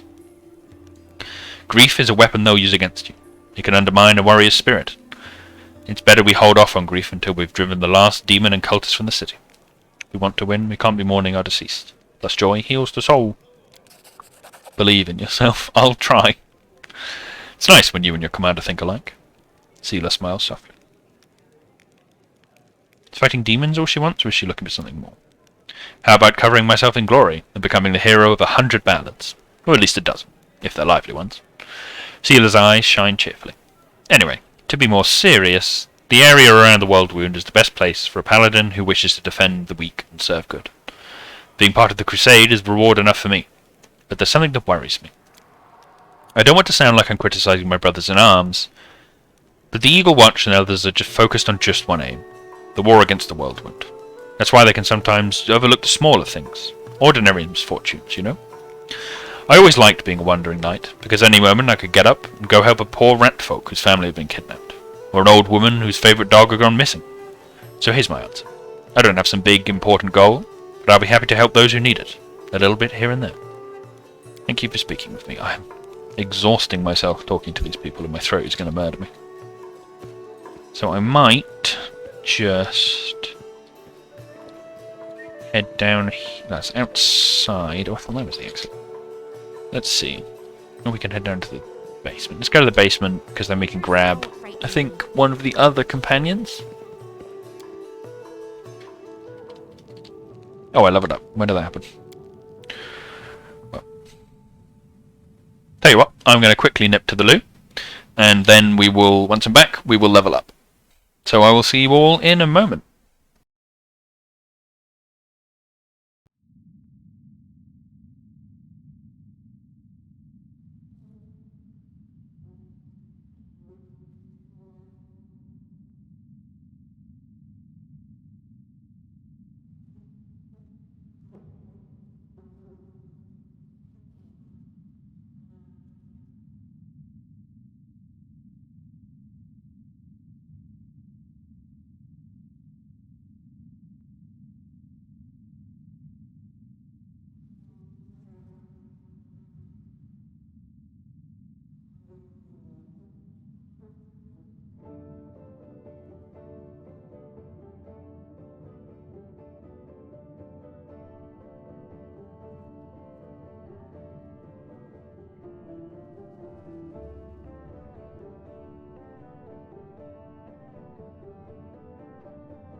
Alright, I'm back.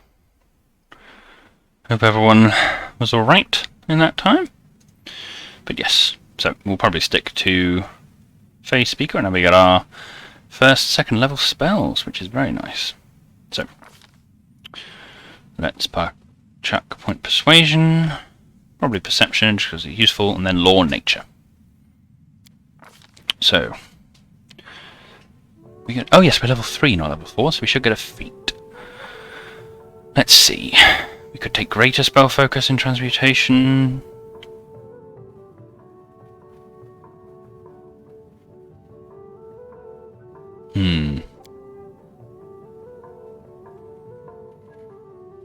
Let me see.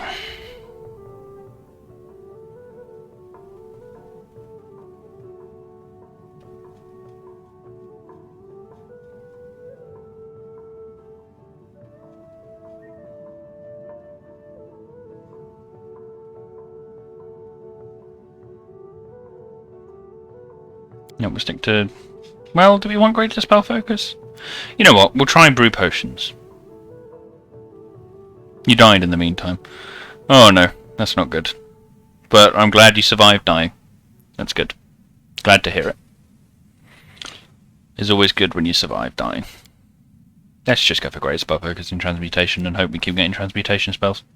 Oh, here we go. Now we can see. So we've got the aspects, which are nice. Base form is large and changes your size and alter. But some people what about altered armor or gave you just using shape? Yeah. Oh, this is the weird one that like buffs your odd abilities. Yeah. These are all the bonus ones. Frigid touch. One's not too bad. Delay poison.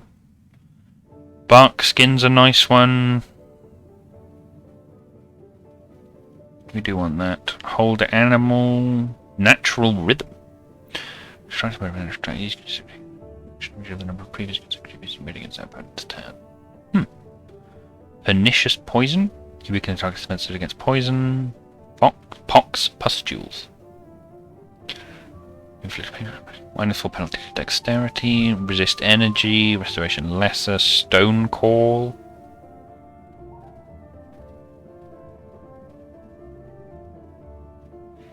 Summon small elementals. Sickening entanglement. That's not a bad one.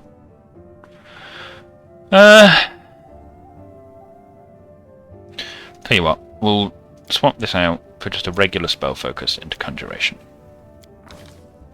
Then what we are going to want to do is go into our spell list and see what we want to pick up. First level spells. Can't really use acid more, sadly enough. So we will instead maybe use Ray of Sickening. It's not a bad one. You know what, we'll use Summon Nature's Ally. On the second one, we could use Summon Nature's Ally 2, which is it's only 1 round per level. So let us use... Where's... There we go, Barkskin. We can buff up people's armor. Maybe Sickening Entanglement. Or Stone Call. You know what, we'll take Stone Call. Just a little bit of extra damage. My bear is not ready to level up, sadly enough. Or mine definitely not a bear even. Let's see, so Lan we can level up, give him more points into Zen Archer, which should give us a feat, which is very nice. And then a key pool, which allows his interesting. Fast movement, which is very nice. Key strike. Point blank master. And Zen Archery. That's an interesting one, especially because I don't think his wisdom is that much higher. He doesn't buff his... No, he doesn't, sadly. Oh well. So, he has, I think... Oh, his wisdom and his dexterity are both at +3. That is interesting. You know what? I'm actually going to give him points in each of these. Because I think buffing his dex might be better. Deadly aim.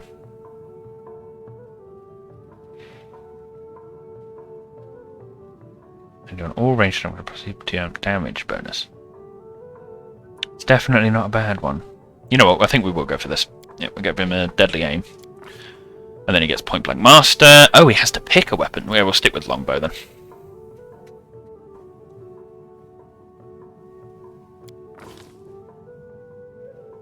Go, very nice. Then we just need to keep doing this for the rest of them.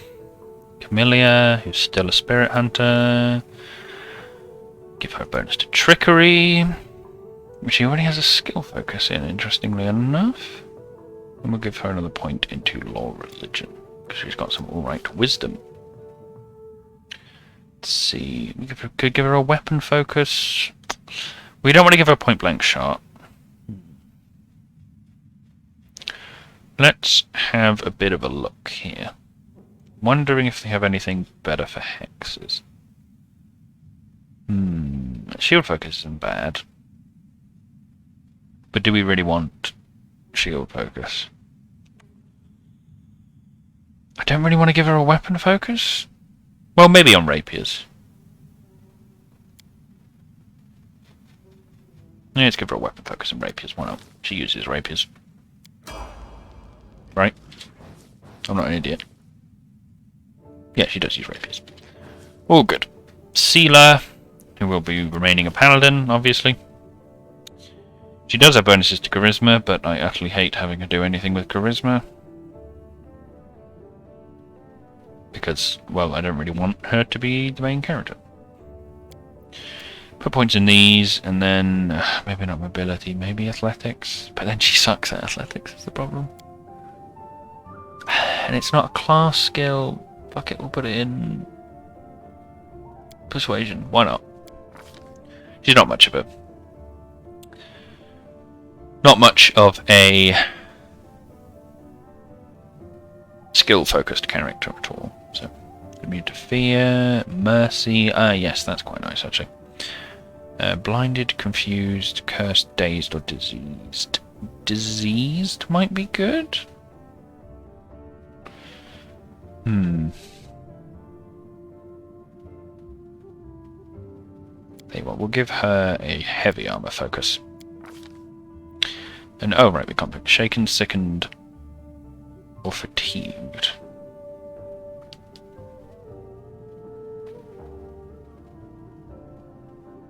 Let's go for fatigue. Fatigue is quite difficult to get rid of outside of that.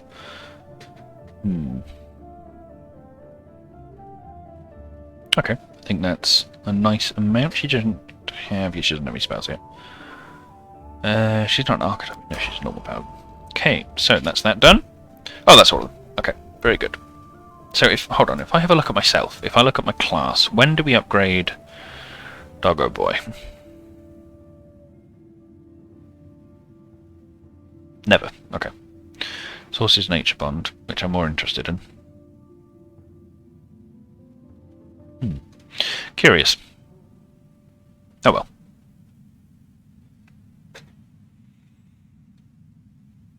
Oh, eventually we'll get to turn into a wolf.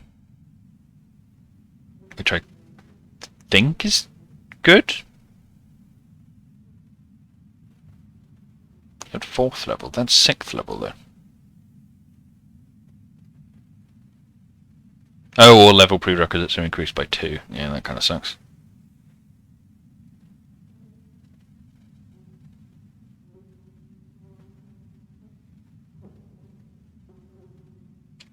Oh well. Oh.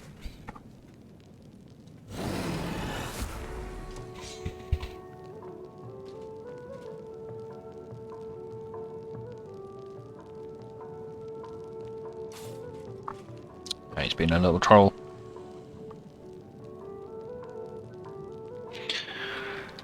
Oh dear.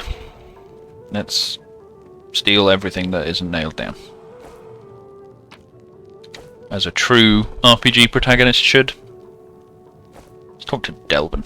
Oh right, he doesn't want to talk to us. I guess we can talk to Woljif. Who I seem to remember does literally just leave in the middle of one part. Hey, gorgeous. Come over here. I want to talk to you about something. Something really important. Quit bothering the decent people in here, Woljif, or I'll knock your teeth out! What's it to you, Delvin Dum-Dum? You were told to guard me, and I'm not stopping you. But no one told me I had to shut my trap. Who are you? Woljif. Woljif Jefto. I deal in useful things. I can get you whatever you want. Anything. But there's just one problem. What do you want from me? For you. Simple job, 30 minutes tops. We go someplace, talk to someone, and in return, whatever you want, I'll get it for you. Some extra rations? No problem. Armor, weapons, scrolls, you name it. It's as good as yours. If you need my help with something, whistle and I'll be there. I'm handy enough with knives too, and even my magic know-how isn't too shabby. What a load of guff! If you were good at magic, you wouldn't be stuck in here now, would you? Don't you listen to him, Chief. He'd find fault with the Queen herself. I'll be useful to have in battle, and I'll sell whatever you want at a reasonable price. It's your lucky day. You won't meet another gem like me in Canabras. Why is he in chains? Does it really matter? Don't get hung up on the past, Chief. Don't look to the future. Live in the here and now. He was caught thieving. What was it, Shadow? Get me out of here and I'll tell you. And don't worry, it's not contagious. Can't help him while he's chained up here. How can I free him? That's easy. You know Irabeth? Feisty looking gal, always wears armor. You can't miss her. She's the meanest fighter in the whole city. When you see her, put in a good word for me, will ya? Tell her there's this guy Woljif locked up for no good reason in the Defender's Heart. Well, for the follies of his youth. And he really wants to get out on bail so he can keep up his good behavior and make a contribution to society. You got that? Will you do it? I'll think about it. Well, think fast. I'm already losing feeling in my legs sitting here. We will have to see. What does that do?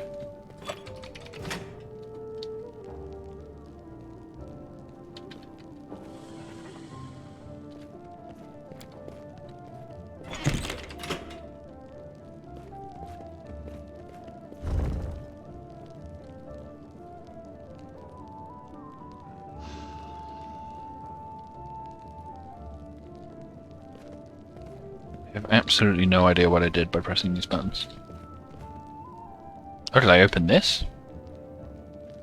I have no idea. I don't know what I just did. Maybe? There's some goods here. There's a yellowed letter. Huh. Hold on. Fine feather, silver inkwell. Hold on, we'll have to read it in the inventory. Half a century ago, our parents fled their homeland of Sarkoris, terrified of the invading demons. They were certain that the war would soon be over, so they didn't go too far and found their refuge here in Canabras. They used what little savings they had to build a tavern where any crusader could get a bowl of soup and a good night's rest in exchange for some money and news about their recent victories. The city looked completely different back then. It was a triumphant city, full of hope, inspiring songs, and brave paladins in shining armor. We praised Our Lady Polura openly, and hoped that the lands of our ancestors would be ours again in no time. Things have changed since then, though. Our parents have left to the goddess's halls. Dresden is long gone. The world wound grows deeper every day, and the Crusades seem to take more interest in fighting each other and us town folk than in eradicating demons. Holrune has gone mad and now puts all of his inquisitive zeal into burning witches. Today, Canabras is a city of fear and suspicion. We even had to hide our altars of the Shimmering Maiden in the basement so they wouldn't accuse us of demon worship. Queen Galfrey has recently appointed Holrune the prelate of Canabras. Now nothing will stop this murderer from taking complete control of the city into his hands and serving his so-called justice on everyone. His previous acts of violence were just the beginning of a full-scale massacre. We have to flee. Run like our parents did, this time not from demons but from the Crusaders. Soon we will sell our tavern and leave. Anywhere away from the agony of this endless war. May Polura protect the city from whatever comes next. I guess that's a bit of a hint as to what Holrune is actually like. Well, how some people think of Holrune, if we're going to be generous to the dickhead. What do we get? Headband of Alluring Charisma. Not bad. I will definitely be equipping that for me. Which will buff my charisma to a 22, which is quite nice. Get us some more goods, which we will sell once we go back upstairs, I imagine.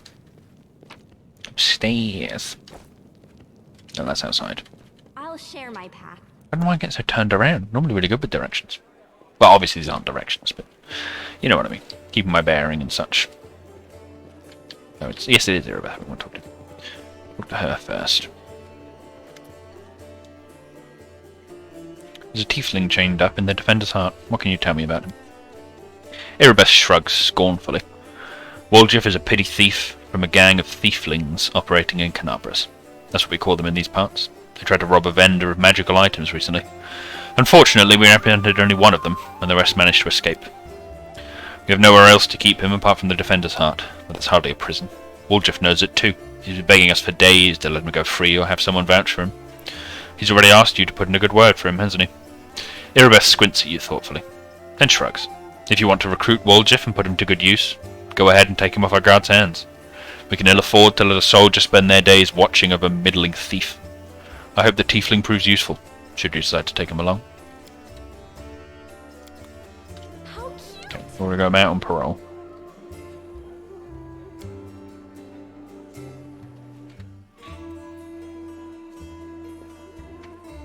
I like Woljif. He's not too bad. Is he an arcane trickster? Well, Chief, what do you got for me? Talked to Erebeth. I've decided to make you part of my troop. We'll see how it goes. Ha! You must be a smooth talker. Come on, Delvin. Get these bracelets of yours off me. I'm going free. You're sure to regret this. This tiefling will fleece you for everything you've got. Mark my words. You're a bitter little man, Delvin. Petty and mean. You can't even be happy for me, can ya? I pity you. I'll leave you alone with your sad little soul. So long. And now, Chief, straight down to business. You see, I'm one of those guys that people around here call thieflings. We just call ourselves the family. After we knocked over that shop and I got stuck here in the Defender's Heart, a little bird told me that Big Sister Charisme wanted to see me. That she had some questions to ask me. You following? Now, she won't be asking me questions like, Woljif, how'd you manage to get out of this one? Or, Woljif, you're so thin, didn't they feed you? No, something serious has gone down, and I just know they want to try to pin something on me. I can feel it in my tail. So, I knew right away that I couldn't go alone. You turned up just in time, Chief. You don't need to do anything when we get there. Just stand behind me and look mean, and I'll handle the rest. Somehow. Let's go, I'll show you the way. An interesting plan from Woljif. I'm sure he's definitely trustworthy and fine. But we'll grab him anyway. Can't be too bad, right? Famous last words. Well, then, does he have... What is he? He's an eldritch scoundrel. Oh, he's basically an arcane trickster, right? Yeah, he's the magic rogue. Trap finding... Cantrips, eldritch scoundrel. Also, not proficient with any armor or shields. Okay, interesting. So his tiefling heritage. So he's a 2-weapon fighter. Yeah, so he's 2-weapon fighting, sneak attack, obviously. Which in this one works when they are flanked or flat-footed, I think. Danger sense, weakening wound, evasion, and finish training with a dagger. Okay. So not too shabby, but let's head on outside. I didn't sell my stuff, so we need to head back inside. God damn it. This is my time to shine. Now I can go talk to Joran. That is Staunton's brother. A grizzled dwarf turns a blade in his calloused hands, carefully inspecting its edge. When he sees you approaching, he sets the blade aside and greets you with a nod. A new face of the city. You picked a good time to come to Canterbury. As you can see, we're in sore need of warriors. You know everyone in Canterbury by sight? Well, not everyone, but I make it my business to know the people who might need my services. A blacksmith's work isn't just at the anvil, you know. Staunton Vane's brother? Yep. Where he goes, I go. That's how we've always done it, even before the world wound. I forge the armor, he goes into battle and breaks it. He brings it back to me, and I repair it and make it better than before. Everything's changed since then, of course, but that part has stayed the same. How was Staunton to blame for the fall of Dresden? Told this story so many times already. Well, telling it one more time won't kill me. The blacksmith sighs. Dresden was built after the First Crusade, back when it seemed like victory was ours for the taking, and that the demon invasion would soon be at an end. The population of old Sarkoris was thoroughly diminished, and many of them hoped to see their hard fighting repaid with a small plot of unclaimed land. Dresden was a fortress built on all our hopes, and on Mendev's ambitions, though you're not supposed to say that out loud. What a city it was, Aslana. You can't even imagine. It was built by the finest engineers from the Five Kings Mountains. Queen Galfrey spared no expense. Dresden was meant to be the capital of the Crusade movement, a monument to all its glory and a beacon of hope for all Galarian. Heroes were drawn there to seek fame and glory, and they came from all over. Taldor, Garand, Tianzar. I couldn't list them all. A relic known as the Sword of Valor was kept there, the banner that had been carried into battle by Iomedae herself, back when she was still human. That banner protected the city, and kept the demons from teleporting inside its walls. As long as the banner was in its place, Dresden was invincible, or so we thought. Oh. there. I'm not going to be able to pronounce this well, but Europivit, I think. What do you think about the game so far? I love the first one with Kingdom Management. TV's buffing routine was a throw off for me. Yeah. I definitely... Well, I certainly didn't hate the Kingdom Management quite as much. Sorry, I didn't hate the Kingdom Management quite as much as everyone else. But I definitely understood people's distaste for some elements of it. A lot of the event resolution was just almost tedious more than anything else, and not fantastically well constructed. And the buffing is definitely not gone. It's still just a part of Pathfinder, sadly. But as far as the game, I like it a lot. I do like it. It's got some similar flaws, some small issues, nothing that's immediately jumping out at me yet, but definitely some holdover stuff. But they've done a lot to improve it. I love the continued inclusion of turn-based mode, and having that from the start is fantastic. And so far I like it a lot. They've definitely done quite a bit to build off of criticism in a lot of places. And just a lot of the design seems really fun. A lot of the unique stuff that they're doing seems really cool. A lot of the different choices that they're making. The Mythic Paths seem amazing, and I can't wait to see all of the different ones once it's fully released in September. But yeah, just generally liking it quite a lot. Have you been playing a lot of the beta? Let's see. But then the world wound suddenly expanded. The demons launched a new onslaught, and folks started saying it was time to declare the Second Crusade. Dresden was unassailable, until one young officer was tempted by a beautiful woman. She convinced him that the banner shouldn't be hanging in the city, that its rightful place was on the battlefield. She whispered honeyed words about glory and valor, and convinced him that he could be a hero as great as Iomade herself. The poor fool believed her. He rounded up some of his hot-headed friends and carried the banner outside the city gates on an unauthorized foray. The demons slaughtered them within seconds. But for some reason, the courageous ringleader was spared. A whole army teleported into Dresden. It was a bloodbath. Joran sullenly shakes his head. Yeah, I'm pretty hyped for it. I wasn't... When I first started streaming it, which was last week, I think, my hype was about middling. I was decently excited, but playing it again and playing it more now, I'm just excited to see all of the different Mythic Paths and the way that they're all going to work. And I can't, hopefully I'll play through a number of them here if people remain interested in it.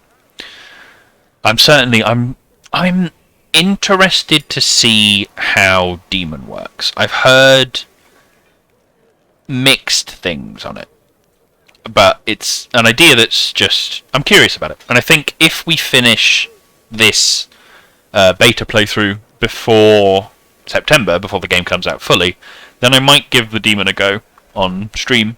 But come release, I'm probably going to play a Paladin into Gold Dragon, just because that's been my plan since they announced Gold Dragon, to be honest. As you can guess, that officer was called Staunton Vane, and the woman turned out to be a demon. Not just any demon. It was Minago, that foul wretch. She's given us a lot of grief here in Canterbury's too. Just don't ask me what I was doing while my brother was off having trysts with that beast, and why I didn't save him from his own stupidity. The blacksmith gestures as if to ward off the inevitable reprobation. Who could have guessed it would end like this? I failed my brother, that's the truth.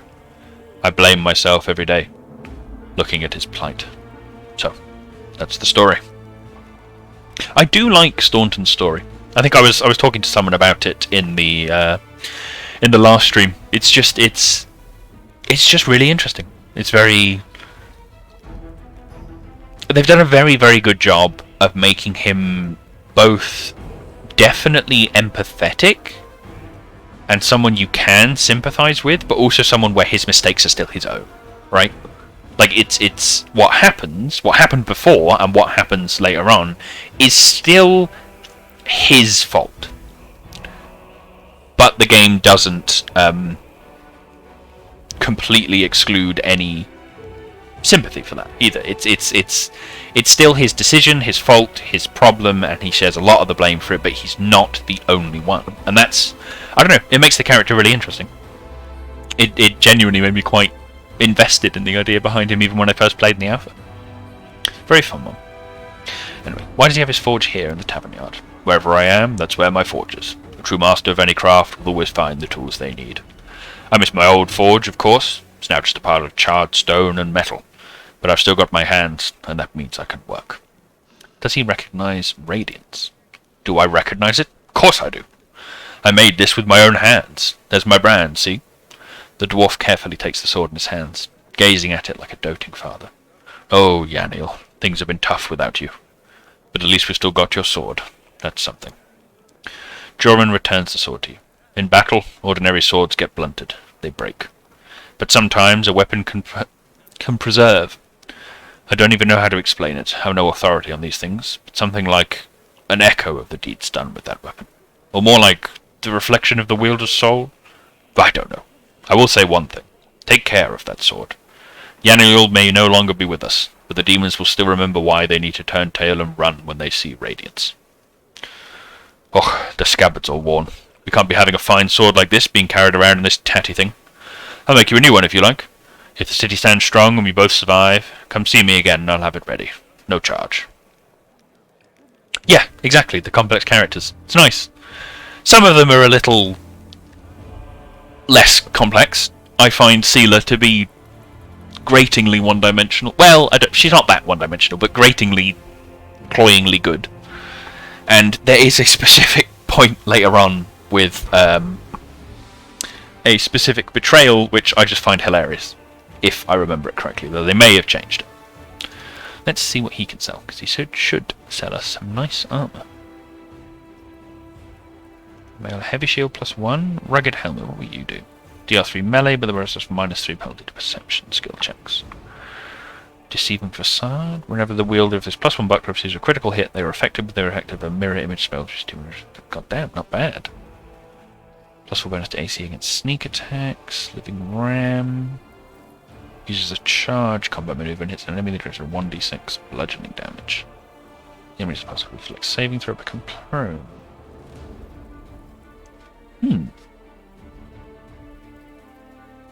Certainly are quite a few options here. Dear lord. Quiver of card ammunition, devastating blow from above. Let us see. Oh yeah, Woljef can't wear armor. Lan can't wear any. She can use the deceiving facade, however. We really do not seem to have enough money for any of this, so I think we might just have to ditch it here. Yeah.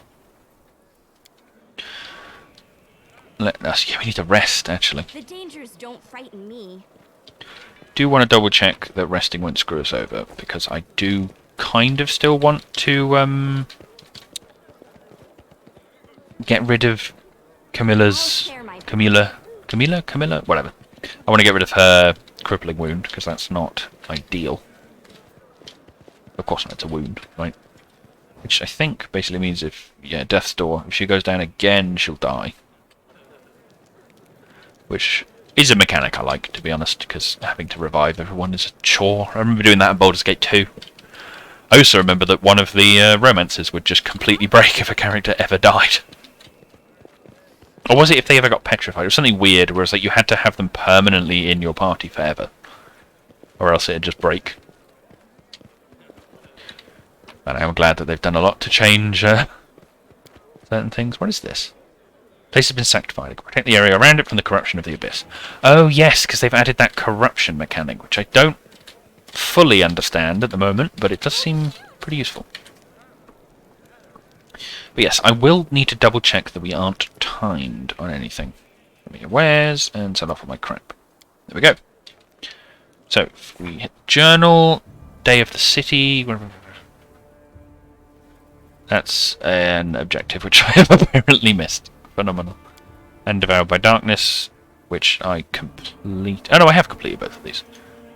No, I don't want it to show complete quest. There we go. Gwen Family Secrets. These are the companion quests. Errands in the Divided City. Yeah, that was that one. Cold Waters, Village Journal, Chili Creek, Stay of Execution. Okay, Common Cause. Burning City. Okay, I don't think we've actually been told everything. What we are going to do is we're going to make a save just in case this screws us over, because Well, if it does, then I will reload it, because I wouldn't make this rest if, you know, Camilla wasn't about to fucking die. So, let's head outside and head into the city, finally. Get back to playing the game, rather than reading text box. That's not a complaint about the dialogue, it's more that my throat is going to fucking murder me if I have to do more. Do even more, I suppose. Yep, we'll chuck you in. Might as well. We'll have to redo our order, but it should be good. Seela. I do like Seela. She's okay. Not my personal favourite, but she's alright. Canabres, that's just moving around. Okay, yep, nothing new. Oh, okay. So I can't change that. Let's see, where we've got? We've got the Thiefling's hideout for Woljif. There's obviously a gate we can't go into. There's the Blackwing Library. And then there's the Market Square, which is where we can cross over, apparently. Which is what we would need. That is Estrad Tower, which it appears to be where the demons were congregating, I think. Let's see what else we've got. We've got all the way over here is the Tirabard residence. Got the Gwyrm mansion over there. And the Grey Garrison itself. Blackwing Library, as I said, and then the Pataxian Wine Cellar. Let us... Should we head to his? Shouldn't take too long. 2 hours, yeah. We can spare... Oh! Fallen Horse. The agents for crafting consumable items here. Interesting. I wonder if that will stay there. Yeah, crossing the Scar unfortunately take a while. We'll enter the Thiefling's hideout, see what we can find. I cannot remember how this properly goes, to be honest with you. How this quest goes. Imagine it's not too bad, though. So, oh yeah, it's got the deadly aim turned on. Let's give it a quick save, just in case. Quickly set up our... where the hell is... There he is. So, we definitely want you here, probably you here, and then keep you here, and then maybe... there. I'm definitely not designing this based off of what I think is the most aesthetic. There we go. The basement is dark and dank, and you are immediately struck by the hostility of the gathered tieflings. 5 of them are kneeling along the wall, separate from the rest. The tall woman, who had been cleaning her fingernails with the tip of her knife, greets you with narrowed eyes. Brother Woljif, you got my message then? Sorry I couldn't swing by sooner, dear Sister Charisme. It was one thing after another. First I was in shackles, next... Well, no, I was still in shackles, and I was being watched. And then the chief got me out, and I came here straight away. I knew you'd been waiting on me. Enough talking, or else we'll be here all night. So, we had a clear plan. We were going to wait for nightfall, slip into the shop, grab the goods, and leave. Even if the neighbours called the guard, there was time to get away. But what happened? That bitch Irabeth showed up almost right away. She knew we'd be there. Somebody betrayed us, and I have a good idea who it was. What do you have to say to that? Make it quick.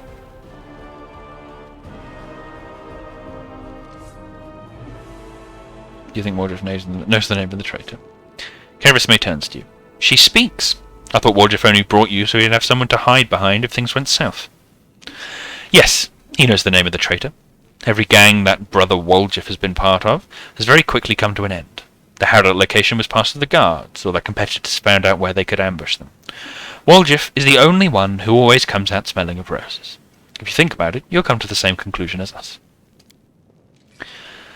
I'd have said that meant that Woljif was cursed with finding friends amongst losers and screw-ups, but now that he's with us, that must mean the curse has been broken. That depends. He was indeed most fortunate to find himself in a party with me. On the other hand, he also ended up in a party with you.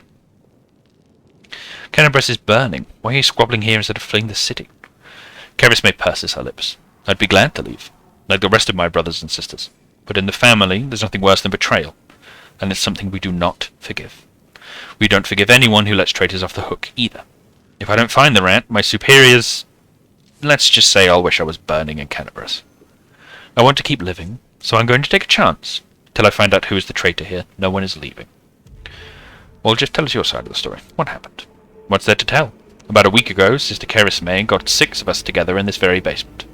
Me and those 5 over there, I mean. Woljif jerks his head towards the 5 thieflings kneeling by the wall. She rounds us up and she says we got a score. Ancient trees? Ancient trees and wonders. The only place nobody's ever been able to hit. The place that's guarded by a golem.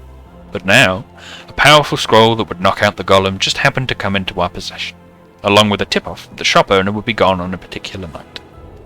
All 6 of us know a bit of magic, and we know that any enchanted junk will sell for a pretty penny. So we're in. And the most important thing was that none of us was to be hanging about the shop ahead of the job. No casing out the place, no calling attention to ourselves from either golem or its master. The job was top secret. That's all true so far. Go on. We did everything right, with the locks and the golem. I picked the lock, remember it clear as day. Sister Dalna was on lookout, Brother Melroon had the scroll. Doffy, Tavi and Varnir brought the sacks. We covered the windows and lit the torches.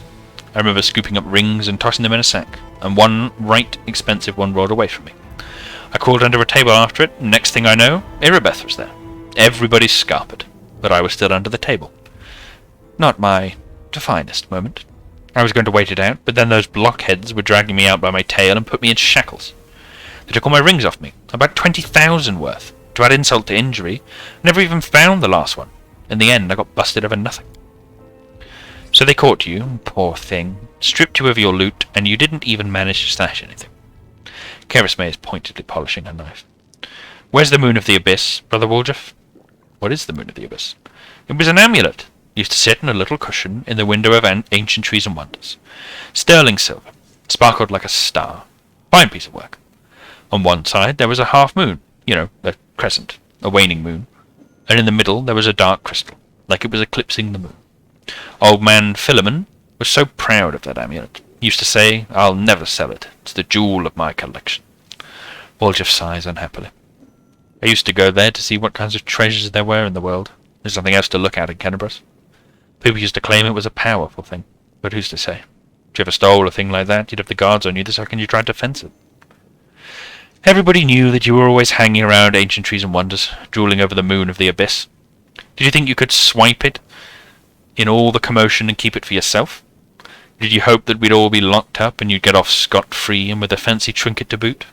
Don't take me for a mug, Woljif. I see right through you. Why would Irabeth arrest her own informant? Took the words right out of my mouth. It doesn't make any sense. If I was the rat, I'd have kissed her on the hand and been long gone by now. You know me, sister. I'm a cautious fella, not an idiot. Why would I go against the family? So the fish in the cellar can have a nice Woljif-sized dinner? The Moon of the Abyss is a pretty bauble, to be sure, but it's just an amulet. That ain't worth dying over. You knew Irabeth's people would protect you. You knew you could pin the moon going missing on them. And now you've come here with backup. You knew exactly what I was going to say to you. The only problem is, nobody's returned the amulet to Philemon. You're giving Irabeth a cut, is that it? Have you seen her? You think she'd take a cut of anything I offered her? She can't be bought. She's like 3 heralds of Iomedae all rolled into one.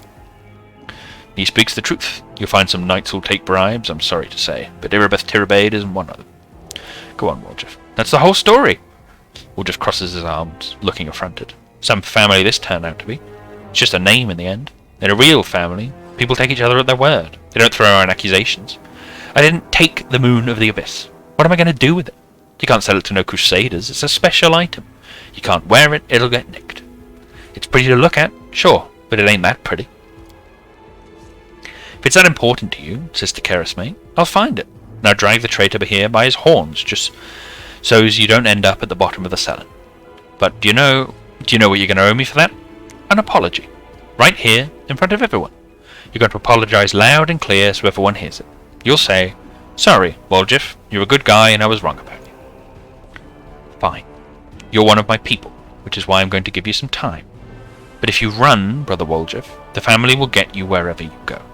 You'll spend the rest of your life looking over your shoulder, tossing and turning at night, fearing poison in every cup and every meal. You look into the eyes of every tiefling you meet, wondering if the family's come for you. You'll have no peace. But one day, you'll be tired of running. You'll stop to catch your breath. And that is when we'll get you. Got that? You've a way with words, Sister Kerisme. A way that almost made me wet myself, but a way nonetheless. Let's go, Chief. We'll chat to that scary gal, Irabeth. She knows you a little. We can ask her who ratted us out. I'll let you do the talking. We'll find the real traitor, and I'll get my apology. Onward to Irabeth, Chief. Let's go clear my good name.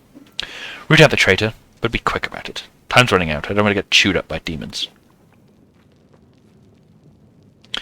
Can't you figure it out from them? Oh, no, maybe not.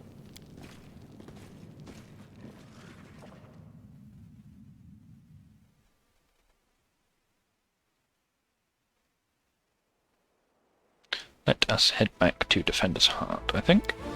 Well, it's on the way there anyway. Might as well drop by, have a chat with Irabeth, see if she does know. Seems unlikely, but... You failed to sneak past the enemies. Oh, is this... Oh, I can't remember what it is. It's like if you don't do something specific, you physically can't sneak past them. Heartbeat quickens. What is this? What? What a weird setup. Let us delay him to there so that he can get some flanking off. Have you rush him. Then we'll take 2 shots at the cultist. Oh my god, and immediately kill him. Jesus fucking Christ, okay. So you can delay to there. Sealer will charge him. And whack him in the head. And you move up here, and then Evil Eye is attack rolls, I think. Solana is going to move over here. We do have a large number of spells now, which is pretty nice.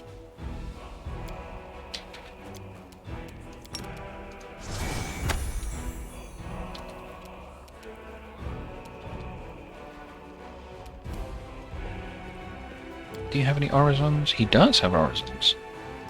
So we'll have him try and daze him as well. And he succeeded again. Fair enough. Yeah, well, he whiffed anyway. Let's see. Check you. Ooh, some nice scroll of protection from law. They're going to have masterwork glaives as well, right?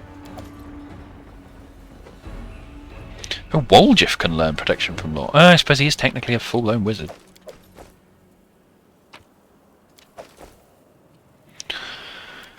Is a fair point. We could teach them to him. I don't think there are any other wizards, so why not?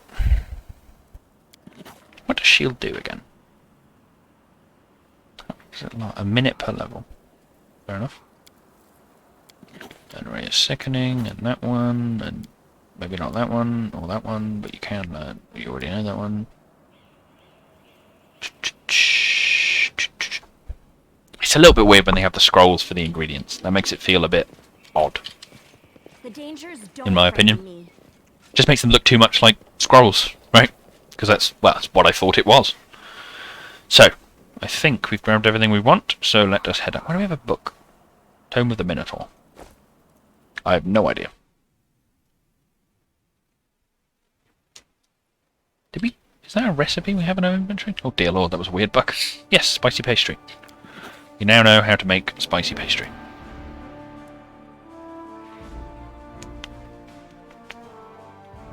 Oh, he's drinking some water. Keeping hydrated. Does wear through the throat reading all of this. Never thought I'd wish for an extended combat dungeon in a game where I'm not that big of a fan of combat. But let us... Well, we can sell some shit first. Hold on, where are we? I'm getting completely turned around again. Let us see it. We'll go talk to Joran. Sell off our crap. Pop. Let's sort you again in weight. Let's see. So they've got Marching Terror, which is a glaive, and I don't really use anyone with a glaive. Or medium armor, to be honest. Already a mace. I don't know, we'll keep them around for now. Do, however, have the Cold Iron Longsword and Dueling Sword, which is not... They're not bad, obviously. It's more just... No one particularly uses it, which is the problem. What am I... Why are you not... There we go.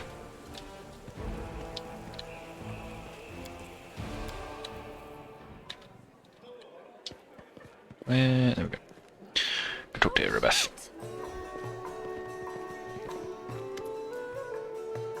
Traitor, I'm trying to track down. Who's your informant amongst the thieflings? Erebeth arcs her brow in surprise. Canabres is threatened by a demon horde, and you have enough spare time to help out thieves? Erebeth sighs. I don't like this, but I hope you know what you're doing. I'll tell you everything I know. I did not see my informant's face. He slipped out of a dark alley, handed me the note, and disappeared. Erebeth hesitates as she tries to remember. Tell you what, let's write this down. Why not? Make a note of it. He had a cloak with a hood masking his face. Hood, cloak. I imagine that's not too hard to spot. Long, straight horns.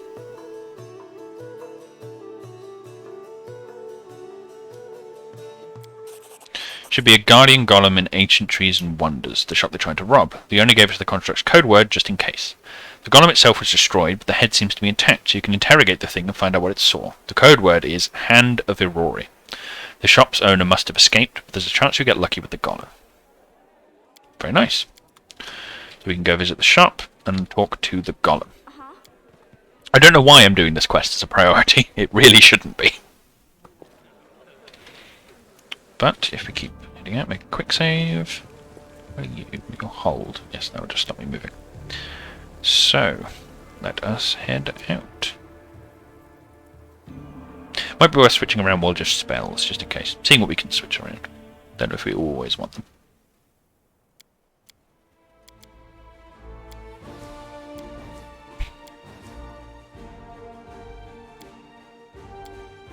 Why did I not spec another one of these? Oh well, see, you're around for a duration of one round. I think you can eventually buff them with the mythic, right? Got to go now, but had fun. Oh, thank you very much. I'm glad you had fun. And hopefully I'll see you around for the next one. Probably be Saturday, but I'm not 100% just yet. Tell you what, we'll just check back in and again. It's a decent buff one. Is that the shop? It is the shop. Where do we want to go? Do we want to go? So we have to go down here. So tell you what, yeah, we'll do Ancient Trees first. So only 2 hours. It's great fun to watch. I'm glad to hear it. I'm very glad. It is it's a fun game to play as well, and you're always welcome to tune in and watch whenever I go live.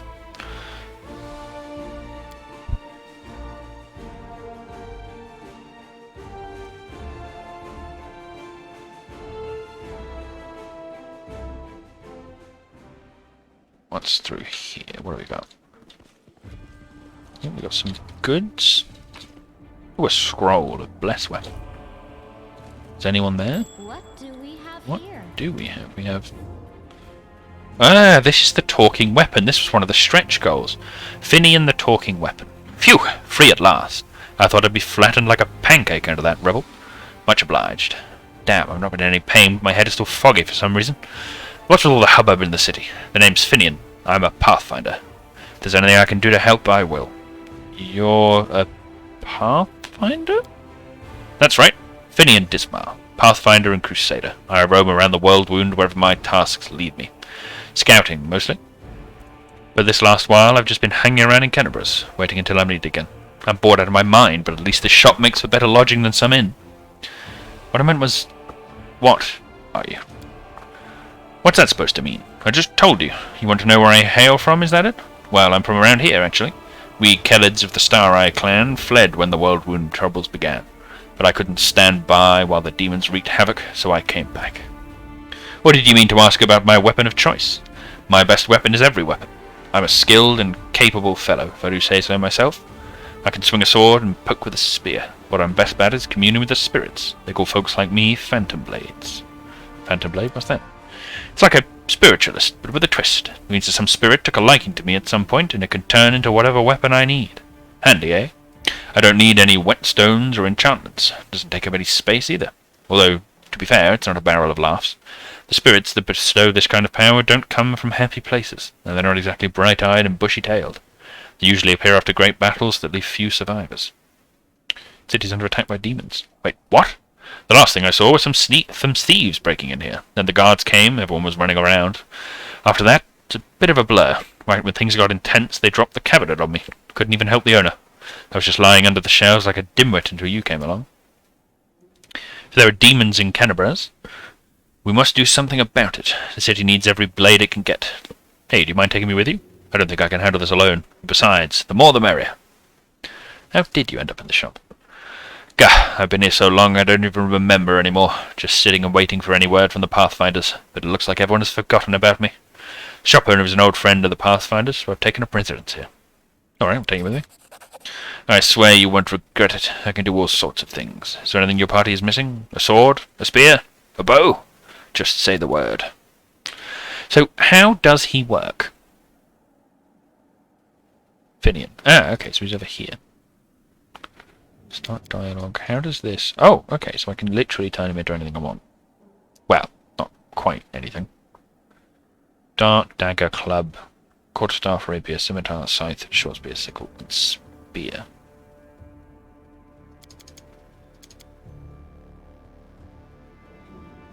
Oh, I see. So that's how I'll turn him into stuff. So club, dagger, dart, quarterstaff, rapier, scimitar, scythe, short spear, sickle, spear.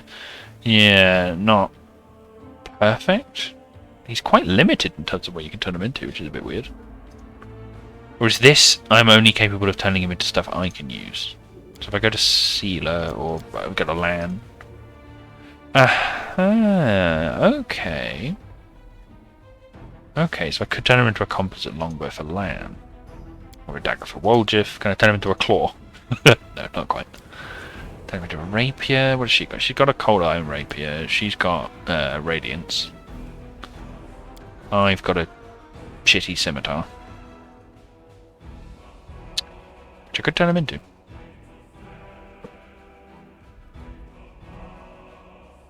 Oh, which is nice. Tell you what, we'll turn him into something for Lan, though, I think. Composite longbow. It's a +1 cold iron ghost touch.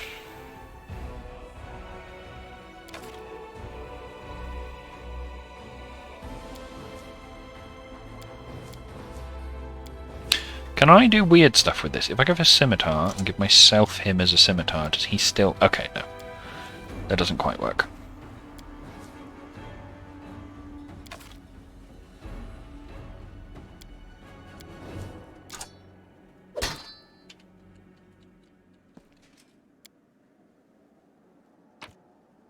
There's a demonic heart. I see. What's this? Polished oak shells. Once showcase magic rings and amulets. Now all that's left are the grubby handprints of the robbers. A ring. The polished oak shells once showcase magic rings and amulets. All that's left are the grubby handprints of the robbers. Yeah, it's the same. Unique weapons and antique armor were previously displayed in these stands. It's unlikely their new owners even know their true value. A pipe, some moss, and a blood vial. And then a shell.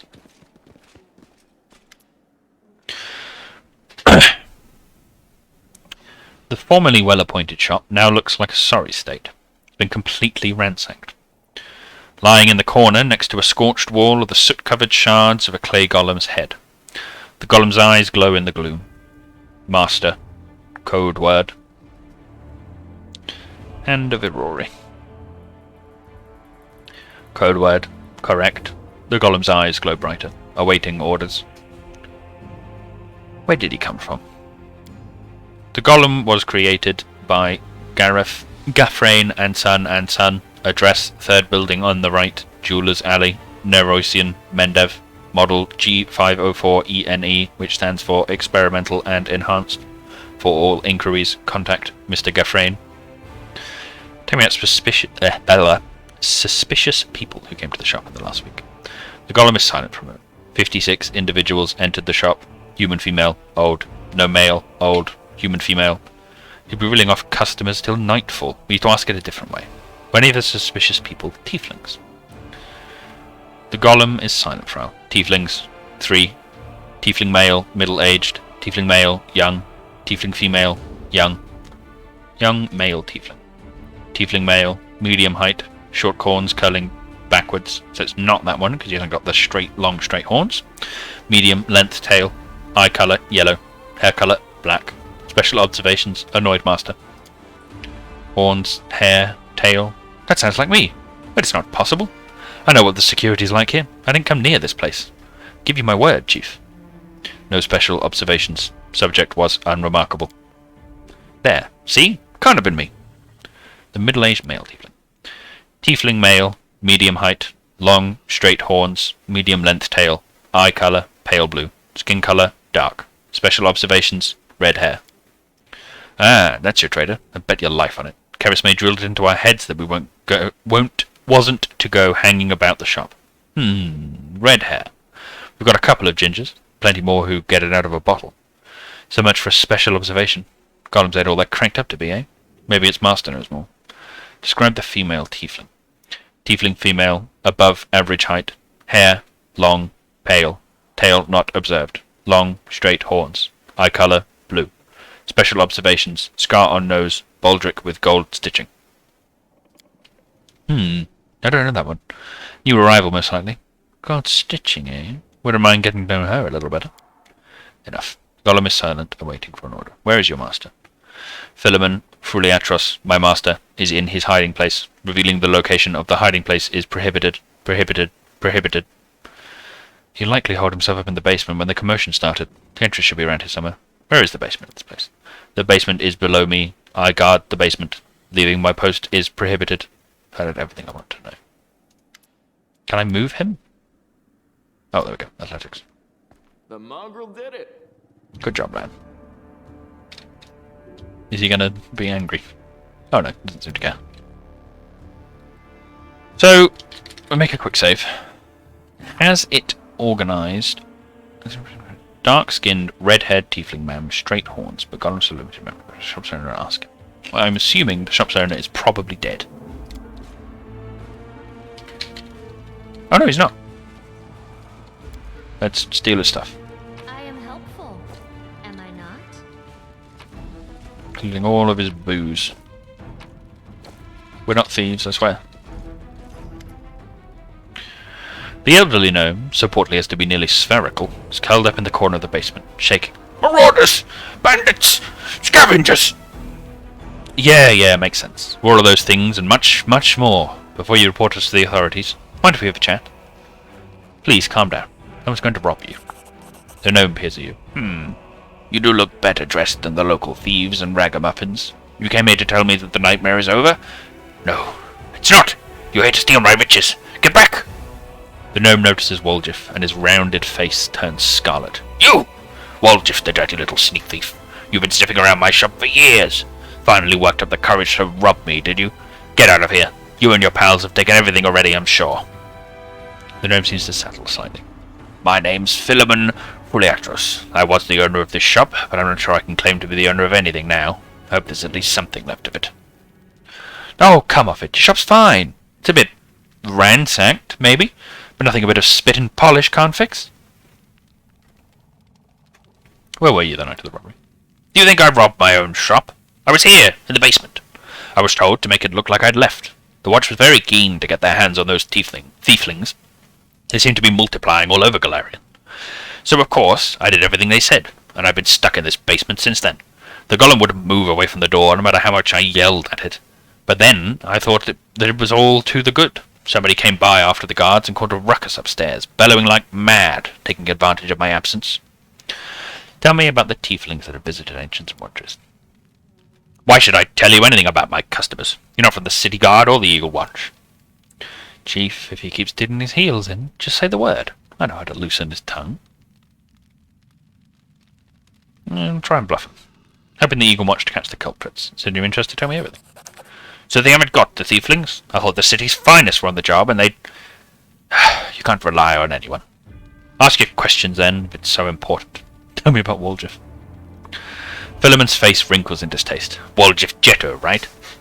Yes, I've known him a long time, though I'd rather not know him at all. He's been skulking around my shop for years, treating the place like a free museum. He always wanted to look at the moon of the abyss. I'd chase him out, but he'd just slink back in again. If he was with the gang that robbed my shop, I'll bet anything he'd swipe the moon. How come I'm the prime suspect? Whoever betrayed us all, that's the one who's got the moon. I want to see it return too, you get me? I don't like the idea of other people's grubby mitts on it. Tell me about the red-haired tiefling. Philemon falls to thinking. A red-haired tiefling? I suppose... Yes, there was one who came in. Spent a long time looking around. He was a person of modest means, I could tell by his clothes, but he asked me to show him an Asimar-made chainmail. Certainly couldn't afford it. That's when I suspected that something was off. I checked everything after he left, but nothing was missing, and that put my mind at ease. I can't remember what he looked like. I didn't get a good look at his face. All I remember is that he was wrapped in a green cloak, like he was freezing. That's all I have. Got a green cloak. That's it. With that description, we'll surely snip him out. Come on, Chief. Back to Sister Carismay. We go to have a good, long shifty at all my brothers and put all these clues together. Something tells me our traitor isn't going to wriggle out of this one. Philemon scratches his chin. A tiefling woman. Ah, yes, I remember now. A noble lady, unlike the tiefling ruffians we have around here. She purchased magical equipment for the crusade, and she promised to come again. If only all tieflings were like that, I'd be laughing all the way to the bank. Found out everything I wanted to know. If that isn't enough to help you catch the thieves, then I don't know what else to tell you. Now be on your way and leave me in peace with my wreck of a shop. Oh, thank God we're leaving. That murdered my throat.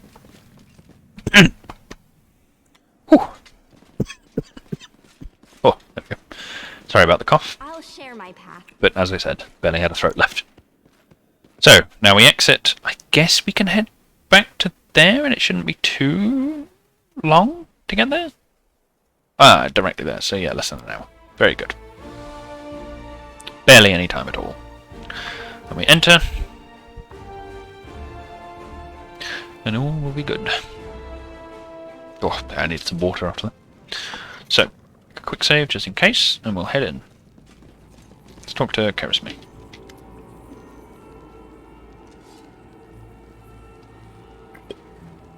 Well, are you going to tell me who the traitor is? The name and the moon of the abyss that they stole. I don't need anything else. Take a good look. The tieflings are tense and ready to reach for their weapons. The only redheads are Melroon and Doffel. And Doffy, even. The only redheads are Melroon and Doffy. The dark-skinned tieflings are Varnir, Doffy, and Melroon. Doffy, Melroon, and Tavi have straight horns, but Tavi is female. Only Varmir and Melroon have green cloaks, so it's Melroon. Ready to give a name? It's Melroon.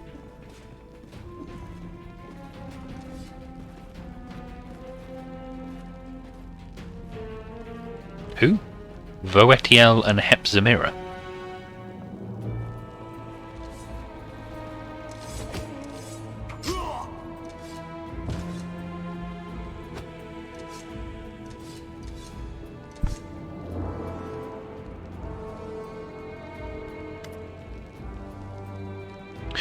Carismay looks wary, but her tension has clearly lifted. He confessed. Someone connected to the cult of Baphomet ordered him to steal the moon of the abyss, and the best idea he could come up with was to drag us into it. He got the scroll to take out the golem, he betrayed us to Erebeth so that he could swipe the amulet in the chaos. Thought we'd get nicked and he'd slink off to meet up with his customer. You've got the moon of the abyss? Let me look at it one more time. My whole life I've dreamt of holding it in my hands, if only for a second. He said when he got to the window display the moon was gone. He's lying, of course. He had time to hand the moon off to the person who ordered it. Bloody cultists. I don't really give a toss. I'm just glad we got to the bottom of this. What are you going to do? Can I join the family? What are you going to do now? Clear out of this place. The sooner the better. The city's dying. I don't want to die with it. City would have already died if not for the people who stood up to defend it with weapons in their hands. So, defend it. I'm not stopping you. It's your city. We've always been outsiders here. Why would we fight for you now? And join the family? Carismay bursts out laughing. That's all you want? You can have your pick of the non-tiefling gang, because you're ready to tread on our territory. Families for tieflings only. No exceptions. What are you going to do to the traitor? Carismay nonchalantly picks at her nails with her knife tip. He'll be sent to visit his distant relatives on the farm, to think about what he did. Any more questions? I have to go. Good decision. I don't plan to hang around long either. Carismay turns to leave. Sister? Waldriff nervously bites his lip. His cheeks are flushed and his tail is swishing through the air. You forgot something? What now? You should be happy to be alive. An apology. You promised to apologize to me, loudly, in front of everyone. We're alone now, but I still want to hear it. Well? That. Carismay shrugs indifferently. So, sorry, I suppose, for being wrong about you. This time. Don't think that just because you didn't act like a jerk this one time that it cancels out the rest of your record. I know all about you. Till next time, Waldriff. That's the most pathetic apology I've ever heard. Too bad, because that's all I've got. I wanted to pass that one. I know it's nowhere near as important as the rest, but still. Woljif watches her go, his tail relaxing. Better than nothing. Listen, Chief, when you've got a spare minute, come see me. I have something I want to discuss with you. But for now, let's get out of here. I don't like sitting below ground when the building above is ready to crash down on our heads. This is my time to I need shine. to... Oh, there's some stuff to loot. And a lockpicker's kit, one. Not bad. We can throw that onto Camellia, which I think goes... Oh, it goes on the belt. Huh. Fair enough. Is it something you use? Charge is 0. Huh. Curious.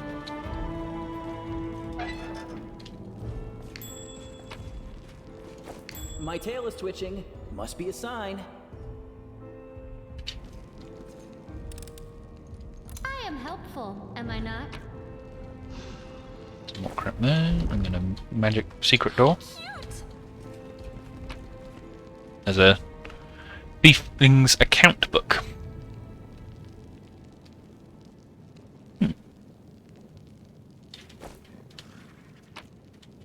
And some weapons.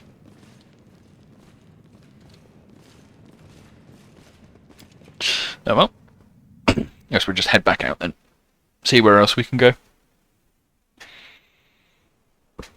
Oh, got a bit of a stretch. And then I guess, do we want to go back to... Tell you what, we can go back to the Defender's Heart, talk to Woljif. I don't think we're at risk of becoming fatigued just yet. I do wish there was... Fair to sneak past the enemies, of course we did. Yeah, I've heard there's a bug with that. I still can't remember what it is. But it's something to do with, like, if you don't do a specific thing, then you don't even get a chance to sneak past. I don't like that they surround you. Actually, they're already flat-footed. Let's see if we can't kill the Quasit. Time to share your treasures. I only missed. Well, they missed as well. Oh, and then he poisoned him. And he's still poisoned. Shit.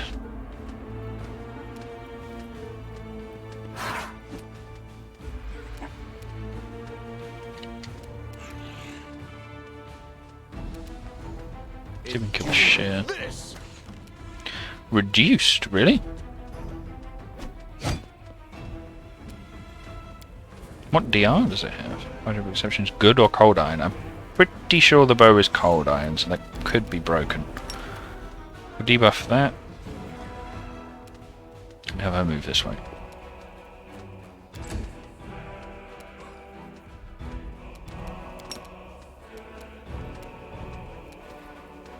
Have her move up to kill the shear and miss, of course.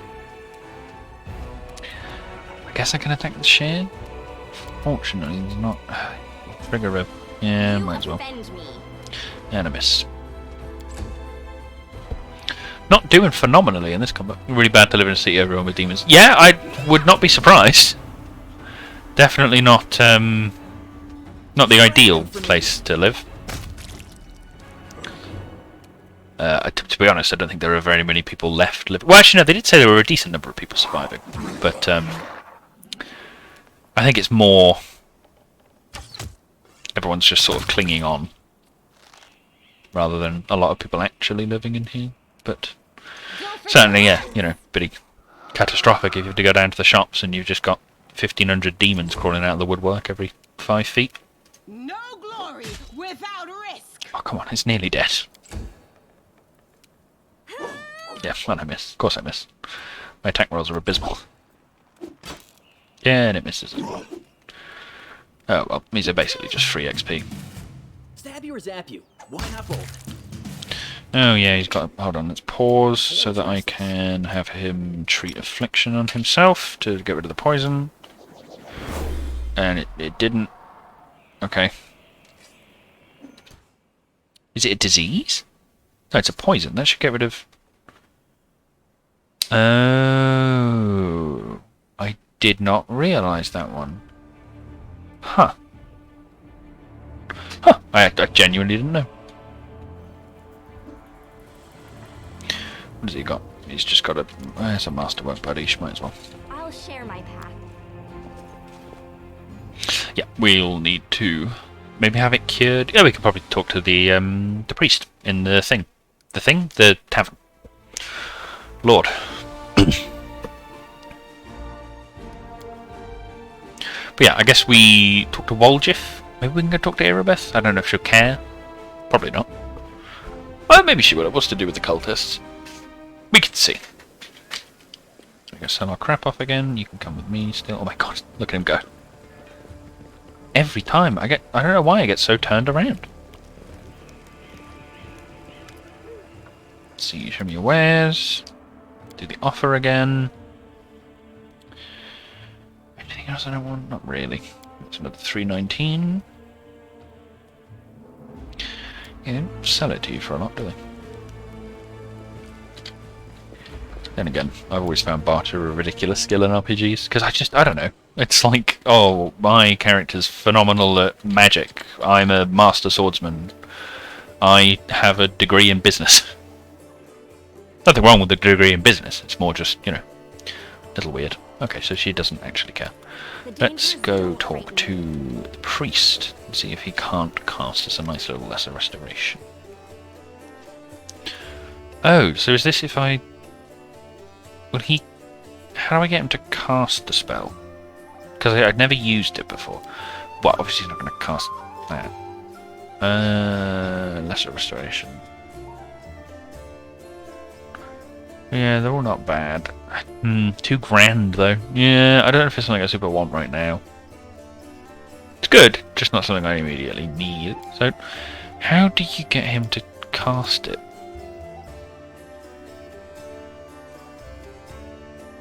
Do I not have a scroll of lesser restoration?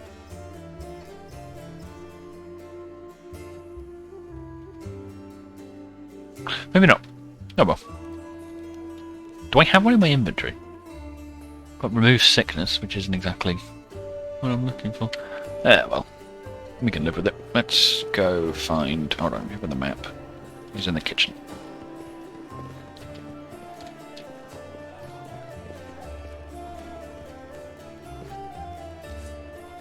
Psst, look, Chief. I got something to show you. Ta-da! A real beaut, isn't it? You did betray this weakness. That cuts me deep, Chief. You and I saw who the traitor was. It's just that when we robbed the shop, I went in first and took what I wanted. Nothing wrong with that. Although, of course, I did think about hiding the moon and just taking myself off somewhere warm when all this blows over. But only because I want to see the world. Is it a crime to want to travel? Huh? Is that what counts for treachery these days?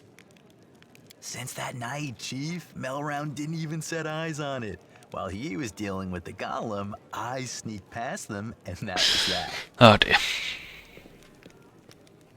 Why is it so important? Really not remember it? Oh, I thought you would appreciate it. It's from the old man Fileman, the owner of the Ancient Trees and Wonders shop. It's the pride of his collection. The Moon of the Abyss, an amulet with a rare crystal crafted by an unknown maker. When I think of how much this thing is worth, it makes my head spin. Thieves have their ways.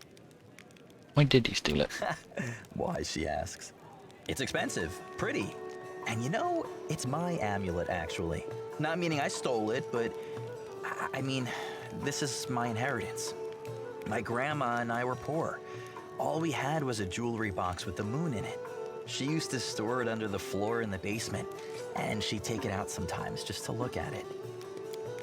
She was always nicer when she had a few drinks in her, so I could ask her things then. One time I asked where she got it from, and she said it was from a demon. You know, the demon who was my grandfather. He said the moon was to be passed down. My ma was good for nothing and nobody, so that's why Grandma decided to keep the amulet for me. She used to say it would be mine when I grew up.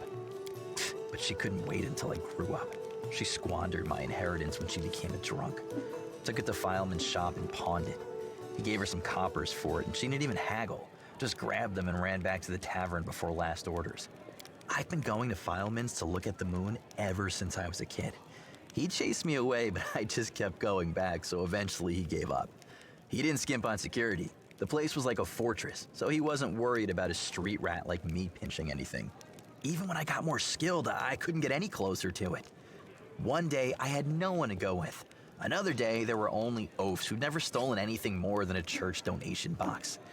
But when Charisme had planned everything out, I realized I had a chance to get the moon and move away from here. Maybe to Garen. I hear it's warmer there. I've stayed with the family for too long.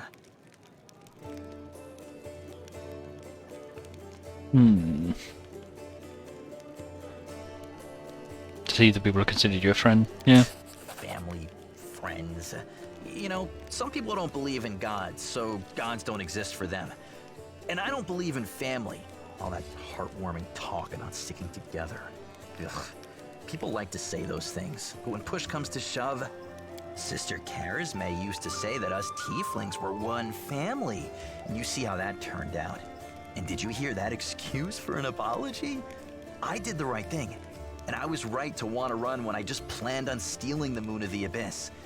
Everything turned out as it should. Whatever you think, I owe you. I'm not just a thief, I have my own business selling things. Thanks to you, I'm still in the family, and we have the black market sewn up in this city. It's a good way to sell valuables.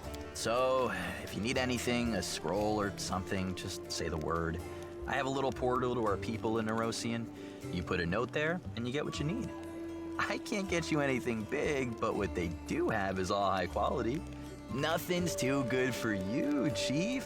What's mine is yours. For a price, of course. So let's...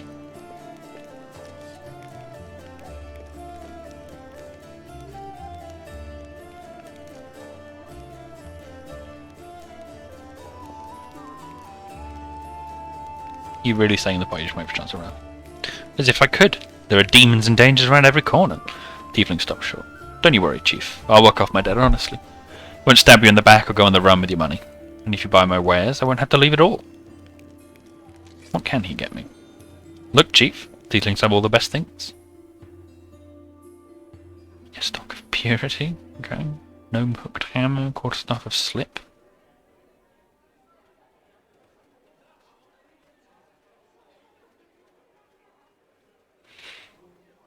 Nothing that useful.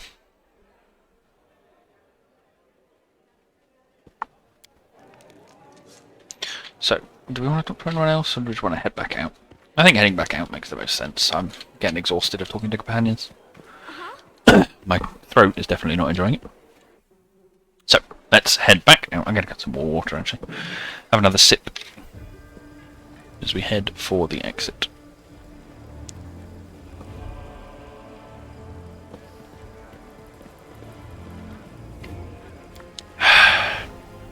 Oh, sorry if you can hear that. Unfortunately, not a huge amount I can do without fully muting the mic, and that has its own noise problems with his battered old headset. So, yeah, Woljif is technically still poisoned, so we'll just head down here. Cheese, butter, rainbow quartz, razor sharp claw. Try to collect the reagents. Sure, why would I not? Failed. Oh, okay. Weird. So what was down here? It's the Estrad Tower. Yes, let us head for that. 2 hours. Oh yeah, because it's straight across the city. There's no crossing the giant scar. Oh, that thing is so irritating. I will maybe at some point figure out exactly why that's going on. Right, what are we fighting now? Just a bunch of shitty fucking cultists again. And it's 2 of them. Well. Marauder and a Marauder fighter. You've obviously got better stuff.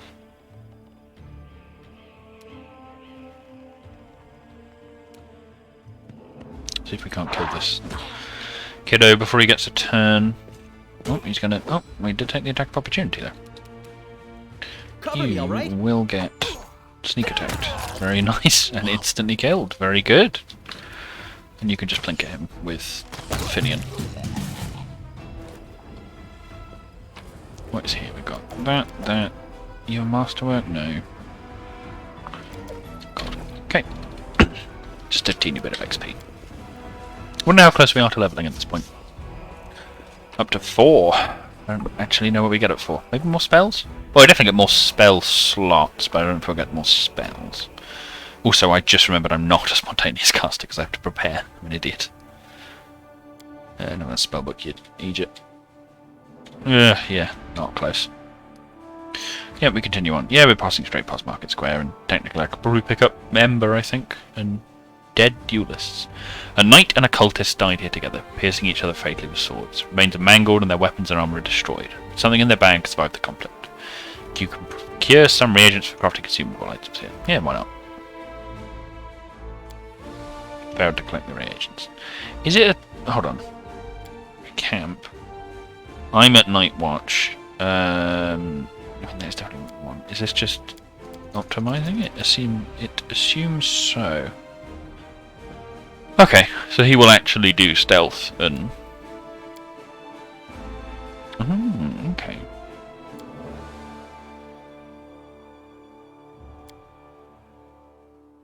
Okay, so that, I think, might fix the problem with sneaking past people. I think that was how it works, because you need to have somebody assigned, which doesn't make a lot of sense. I'm just quickly going to double check. Yeah, I didn't think we were missing anything. So, yeah, we'll head into Estrad Tower. I believe, yes, this is where all of the cultists are hiding, which the fact that I don't have any of my buff spells prepared might make this a little trickier, but we will see how that goes. The world is full of wonder. Yeah, all I have is my first level spells. Still, Magic Fang is a spell that could be useful. Well, this is the weird bit with the angels, right? Yeah. Canterbury's burns. The city should never have fallen. Fate shows no mercy.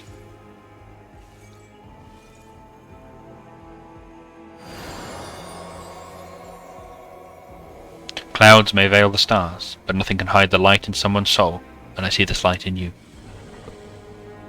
Oh yeah, they react differently to you, don't they?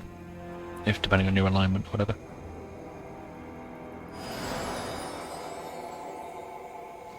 We will stand shoulder to shoulder with you against evil.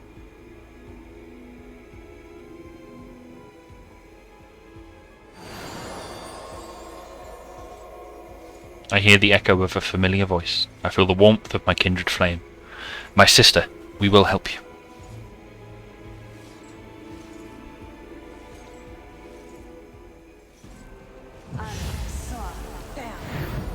No, they blessed us. I'll share my path. So that's the Herald. Okay, so these are just spells. Whoever you are, keep quiet. There's a horde of enemies just beyond this door. Come over here and you'll see. Oh, God, that was one of the worst ones I've ever done. Not doing that voice again. Let's head up here and see what he wants. Be quiet and watch. This is the best part. Get it together, idiots. No more looting. You're all to sit tight here and wait for the order to attack the Defender's Heart.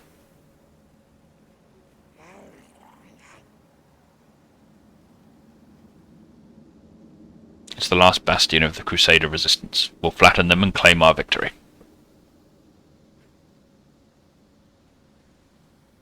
Into the abyss with all Crusaders and the Defender's Heart. Kill us, the city's ours already. Now it's time to enjoy the spoils. Split up into groups, quickly. I'll tell you where to go and what to bring back.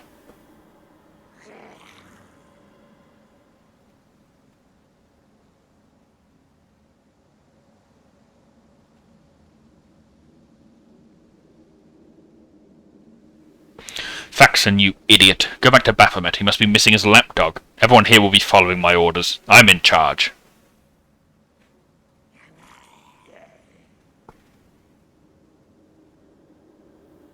We won't submit to you, you dirty Descarite. Keep out of this, kill us, or I'll curse all your extremities to wither and drop off. Everyone, listen to me. What we're going to do is...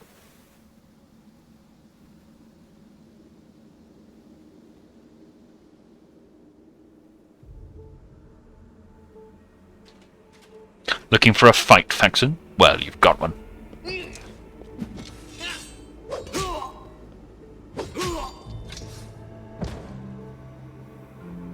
Had enough, worm? I'm in charge here. Killus is the strongest. No looting, only slaughter. We're going to sit here and wait for the command to attack. The defender's heart will fall.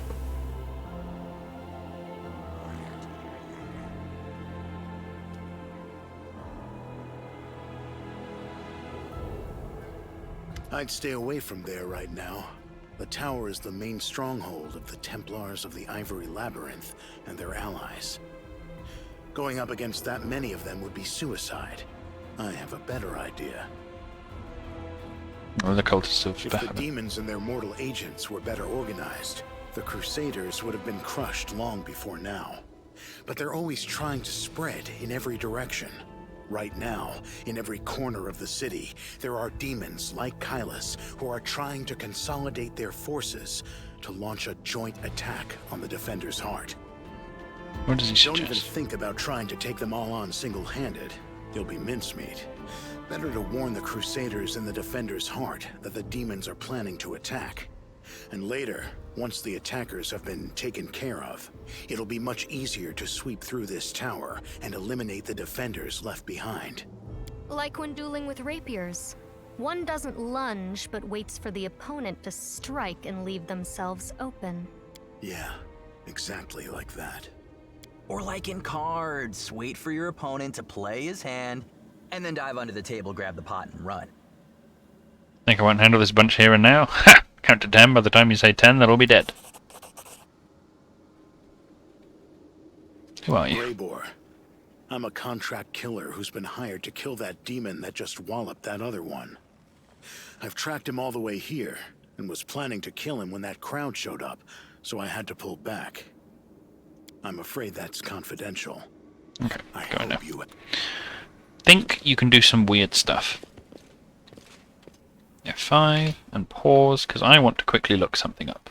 Which will take me just a second.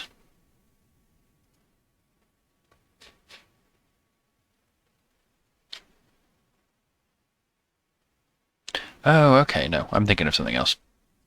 Just me being an idiot then. I thought this was one of the ways that you unlocked the different mythic paths. So make a quick save, just in case we fluff this roll. You ask me. We fluff the roll. So I am actually going to reload that quick save and try the other way, because fuck that roll.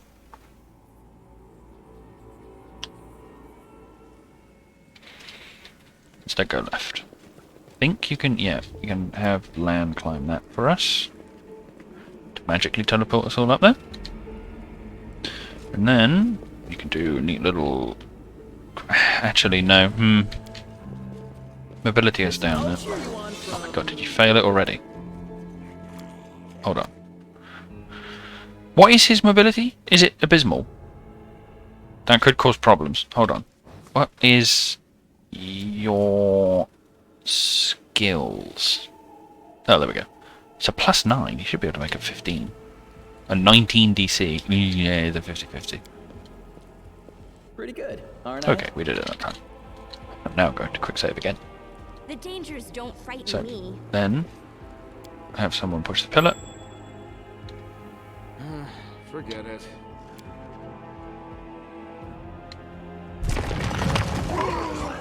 And splat 3 of them. I'll cheer you on from over there.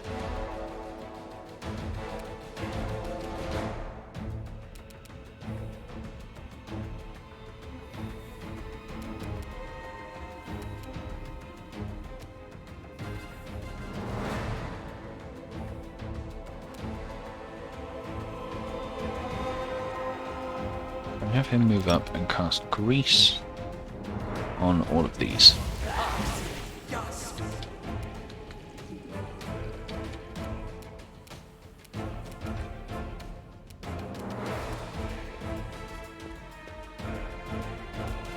See if we can't debuff the attack rolls on this stretch. We've succeeded, annoyingly enough.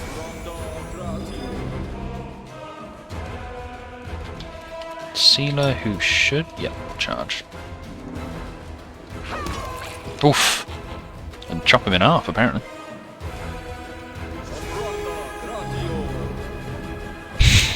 Oh my, this is beautiful, truly.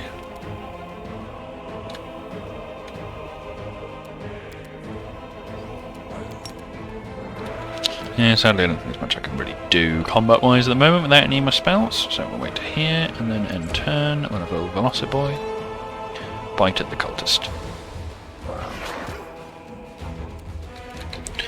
Lan can take a shot at the discarded cultist, or we can take a shot at the Baphomet cultist, or a flex. You know what, we'll actually have him take down the boss.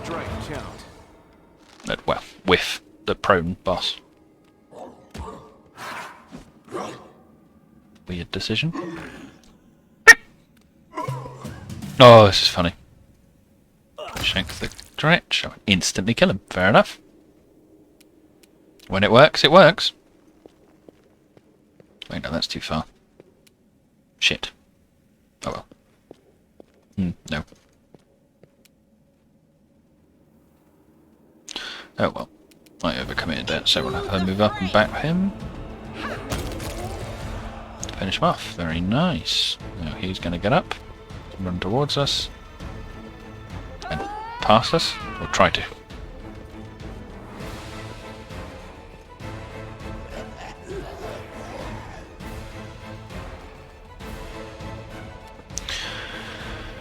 So...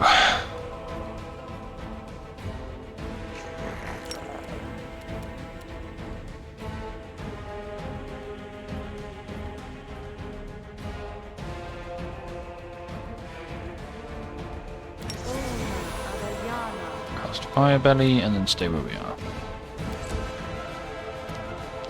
Faxon is not very low, but we can swing at the cultist. Gives us a decent chance of killing him. Lan could fire at Faxon, yeah. Oof, cutting him down. Doing some nice damage there. Woljif. Some swings of Faxon, I think. Not a good swing. Camellia, however, can bite at this cultist. Very nice. Sealer. Smite Evil the cultist. And then whack him. Very nice. And that should be our turn. Oh, that's funny. So what we're going to do is go over here. Watch them completely blanket. And Fire Breath all three of them. Well, only two apparently.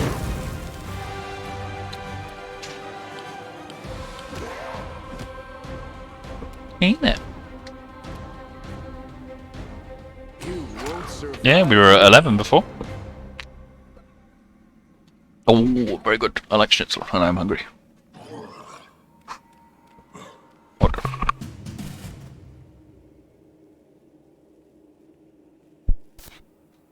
So, where are we? Woljif, even. Could move up and... yeah, but they're resistant. They're all resistant to burning hands, aren't they? Yeah, they've got 10 resistant to it. Oh yeah, that's the weird one. Camellia stab him whilst he's prone. Hold on, can I not? No, you have to be helpless for coup de grace, don't you? Yeah, it helps spell. She could heal someone? Well, she can't because she doesn't have a standard action left. Your swift action to buff the weapon. Which can plus one enhanced bonus for 1 minute to when you start first. That's a ghost type specialty. Interesting.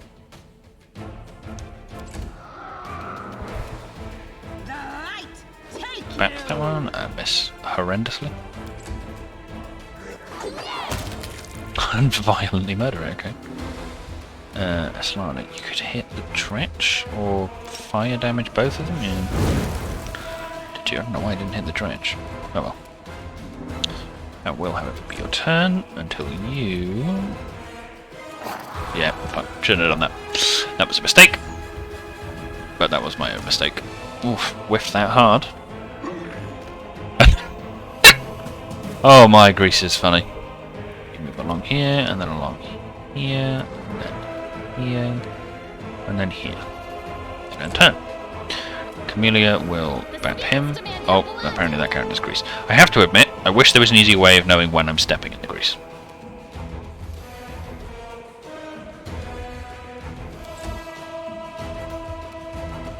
Stand down. Ah, whiffed. Oh well, not exactly unexpected. Definitely not. Bear is going to attack him. And we pass my saving throw. Very nice. And we'll take some shots at the dretch. And instantly kill it. Okay. Oh, is that one still alive? Time to share your treasures. Very nice.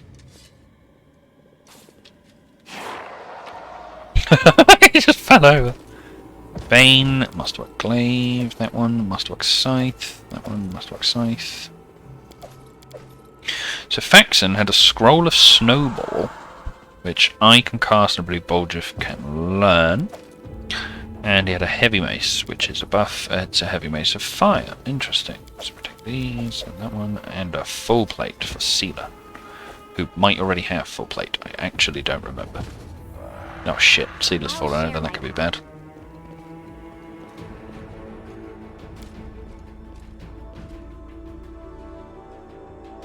Is there a way to turn off the spell that you're concentrating on? Such a good team.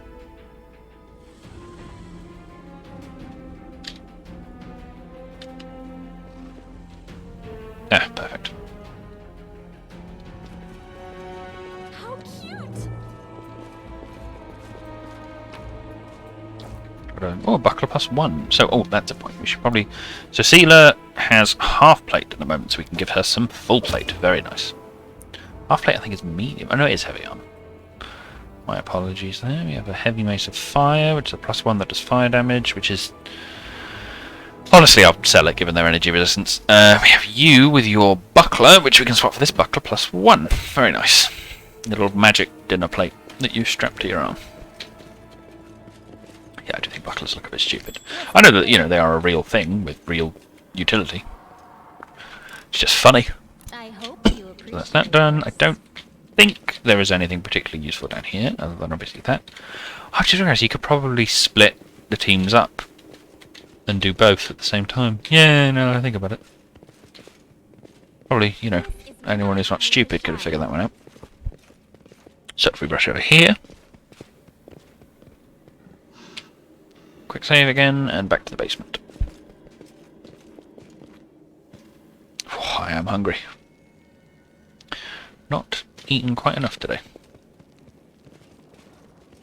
But should be having some schnitzel later, which would be lovely.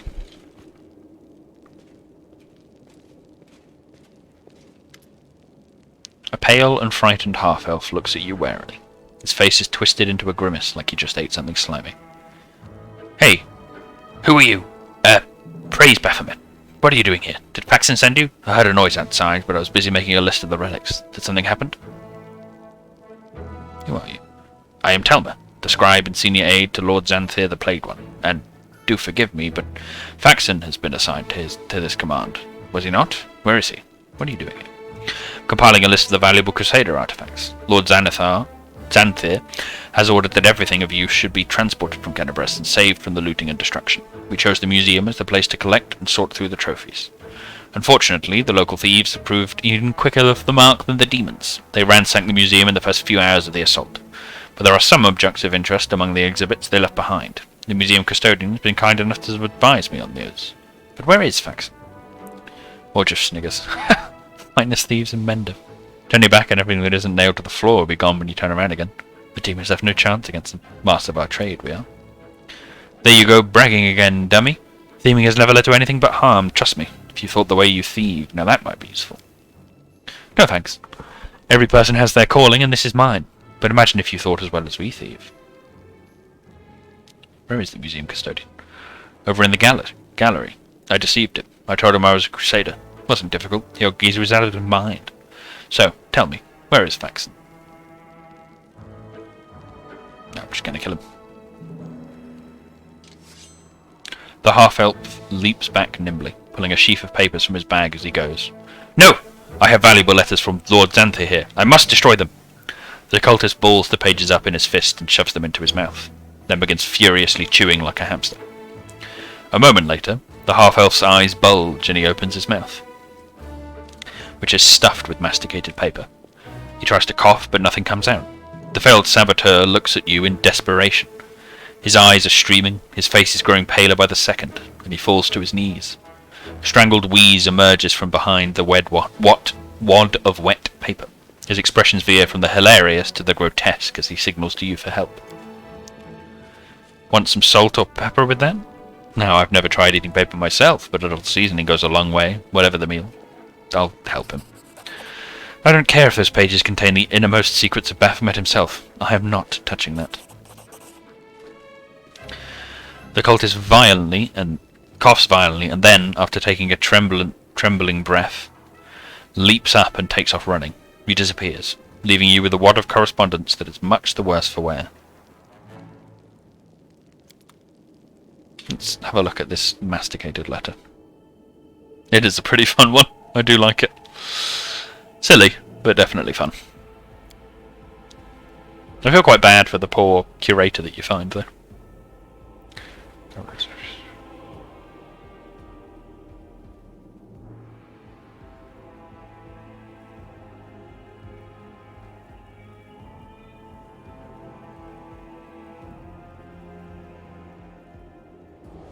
I don't think there's anything massively important there.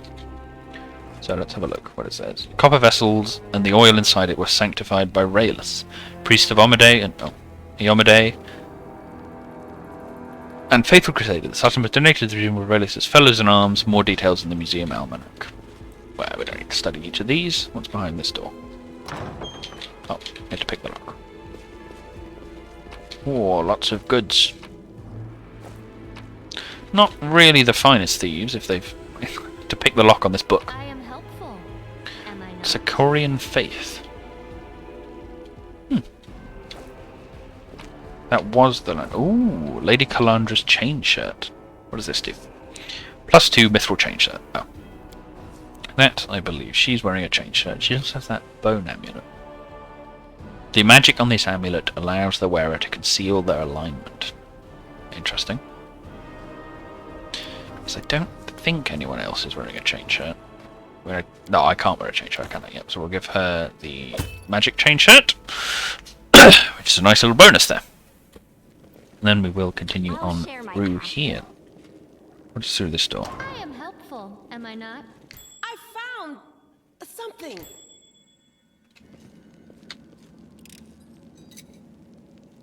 Trap can't be disarmed directly. Why would you stand on the trap? I hope you appreciate this.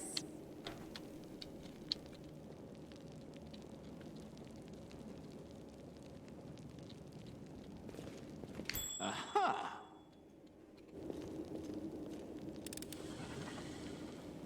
I'll watch your back. Stop standing on the trap. Probably more my fault, but I do keep standing on them.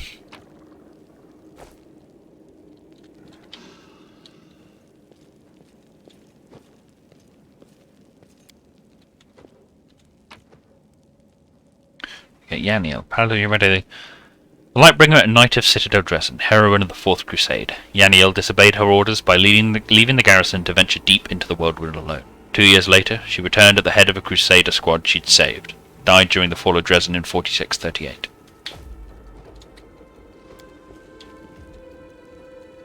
I am helpful, am I not? Also got an entrapping longbow, the new one. So, let us see. So we've got the Grace of Peace, which is a +1 cold iron kukri, which deals an additional 2 damage against undead creatures. What have you got? You've just got normal daggers, which are not bad. So, but we will swap it for this one because it's a +1 enhancement, which means it does more damage. Lan and his entrapping longbow, even. That's a pretty good one, actually. I'll give you that one. Is it composite? It is a composite. It is composite, even. Could give her a rapier, her a longsword, me a shitty thing. A scythe. I could have a scythe.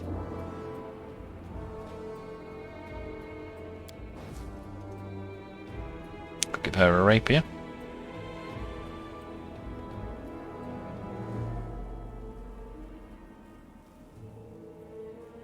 Why not? Might as well. Talk to Finian, I suppose. Want to talk about you.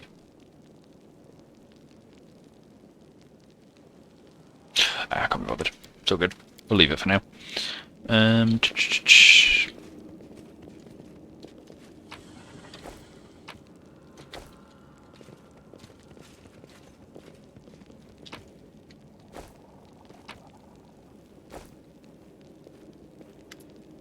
The old man, looking around absent-mindedly, shrinks away as you get closer.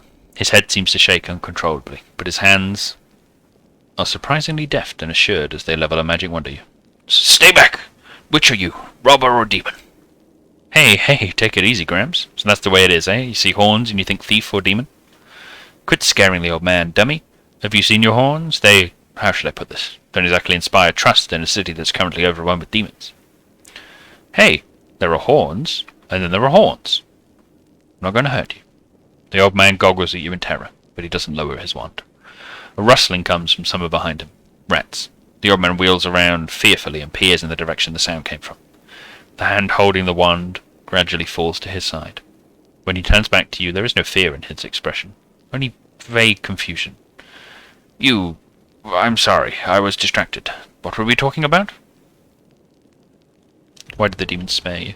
The museum custodian looks at you in stark surprise. Demons? There have been no demons in this museum.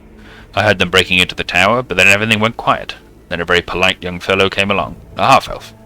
He said Canterbury was under attack, but that the Crusaders had already recaptured the tower. He said he'd been sent to oversee the evacuation of the museum. He was very pleased to find me here. I proved a very useful resource.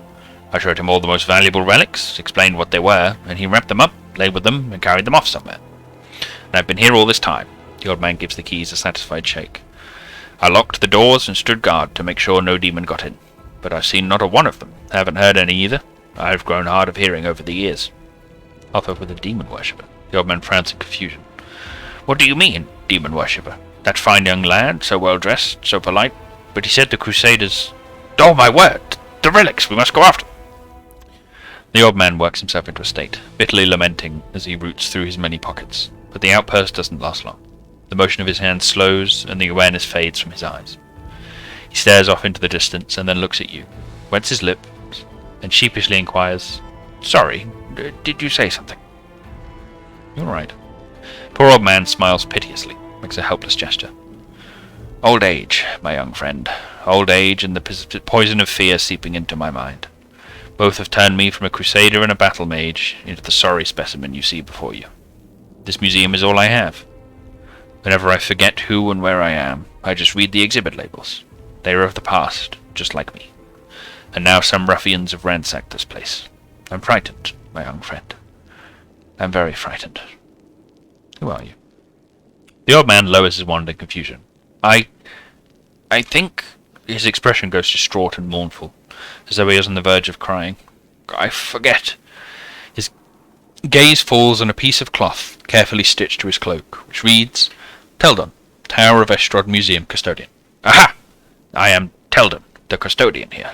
My memory isn't what it once was. My faculties are failing me, but at one time my mind could cut like a diamond. I was a battle mage, one of the few who survived the Battle of the Lost Chapel. But I'm an old man now. Sometimes I set down my keys one moment, and the next I can't remember where I've put them.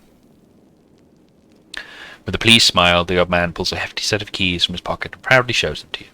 Here they are, my keys, my little lovelies. I would never give you away to anyone. Remembering himself, the old man hastily stows the keys back in his pocket. What are the keys for? Oh, these keys are for everything. I can open every door in the Tower of Estrod with these. The museum custodian on duty must carry these keys at all times and never be parted from them, not even for a second. And why is that? Because if the keys were left unattended, they would be pinched by thieves, wouldn't they? Thieves would strip the museum of all its treasures. What are you all looking at me for? Olgif exclaims indignantly, even though no one is looking at him. Give me the keys. Out of the question. According to museum protocol, the custodian does not have the right to hand over the keys to another. I am personally responsible for the safety of the exhibits and the storeroom. Try diplomacy. You could help with the demons. Biting his lip, the old man holds out the keys to you. You're right. I'm just an old duffer. Take whatever will help you, and go and defend our city. What happened? The old man burst into agitated muttering, gesticulating furiously with shaking hands. First, the bell started ringing, and then there were noises in the street. Then the dragon, Lady Terendelev, began to roar. I went to lock the door, but they were already inside. The thieves. There were 7 of them, or perhaps 10, I don't remember. They were talking some rubbish about how they were all orphans, supposedly, and that they were dangerous. They grabbed me and wouldn't let me go. And then they looted the place. They took everything with even a lick of gold on it. Relics, too. The museum boasts a very extensive collection, you know. And, worst of all, they took the wand. And when they were done, they tossed me aside like a piece of junk. They didn't even bother to kill me. The museum custodian looks at you with affront and anguish in his eyes. What did they steal? The wand of Zacharias, my master. He was a great man, the hero of the defense of the lost chapel. And those scoundrels took his wand. A relic. Ballads are sung about Zacharias. And they're just damned thieves. Master Zacharias will return, and he will assemble all of us, his students. And we'll show them. I'll show them what Battle Mage Teldin is made of. Fury sparks in the old man's eyes. His spine straightens. And in a fluid motion, his hands raise his wand at the ready. But a howl of rage outside frightens off the ghosts of the past. The old man turns around and looks at you in befuddlement. You were just asking me about something. I forget what it was. Where can I find these robbers? The old man throws up his hands. I haven't the foggiest. They're thieves. They know out-of-the-way places where they won't be found. That's where they are, if they're still alive. But they won't be in the city. I heard them talking amongst themselves about how they needed to get out of Canterbury before the demons wiped them out. Tell them to go to the Defender's Heart. The old custodian gives a toothless smile. Really? It's safe there. But how can I leave the museum? His gaze falls upon the traces of the ransacking. The old man becomes lost in thought, as though trying to find an explanation for what he is seeing. You know what happened here, don't you? Thieves they were, prowling about, wanted to rob the museum, but I stopped them. Those ne'er-do-wells came in here and I gave them what for? A dose of battle magic. They won't be back. Don't you worry about me. I may be old, but I can still hold my own. The old man's bewildered gaze follows you as you go. Poor old man. I do feel bad for him. It's just a sad scenario for him. Seems like a nice man. Right, let's see what is in here. Some more goods to steal. I am helpful. Another book. Aha! Nothing valuable there. They did, after all, take off with everything. So, let's head back upstairs. And then out. The grease is... Okay, the grease isn't still there. I have looted him already, I believe. Yeah, yes, you're the door. Let's open that door. Back out. Sorry, out that way. There we go. I don't think there are any more... Oh, okay. You brought us back to waking. Greetings. Who are you? Not who. What? Memories. This place was created as a cradle of memory and fantasy. The things that belonged to this city's heroes were kept here. People used to come to this place to remember those heroes. And myself and the others are living memories. You woke us, so here we are. Memories of who? Of the heroes the city wished to immortalize. Go, touch a memory, see how they remembered us. After all, this place was created so that our names would never disappear into the mists of history. There used to be a place like this near Neathholm, and size. Quiet, calm. I used to walk among the plinths and pedestals, wondering, the people who founded this place, what was driving them? Were they thinking about future generations, how to pass down their wisdom and show the right path? Or were they thinking of themselves, trying to keep their names and deeds alive? But then the ceiling collapsed and that place didn't exist anymore, so my question was moot.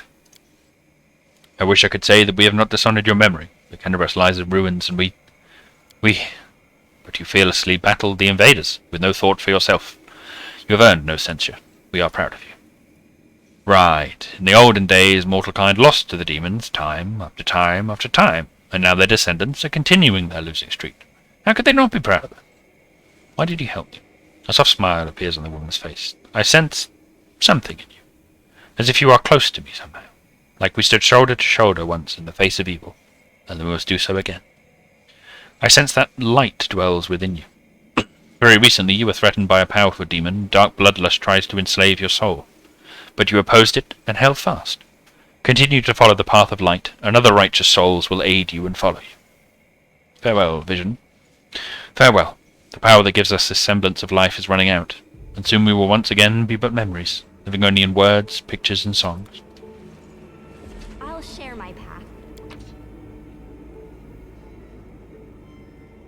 Anything else useful there? Oof. Sorry about that. Just a bit of the coughs. I think at this point we are probably going to want to head back to the Defender's Heart. Tell Irabeth about the victory. We can report about that, have a rest, heal up and get our spells sorted.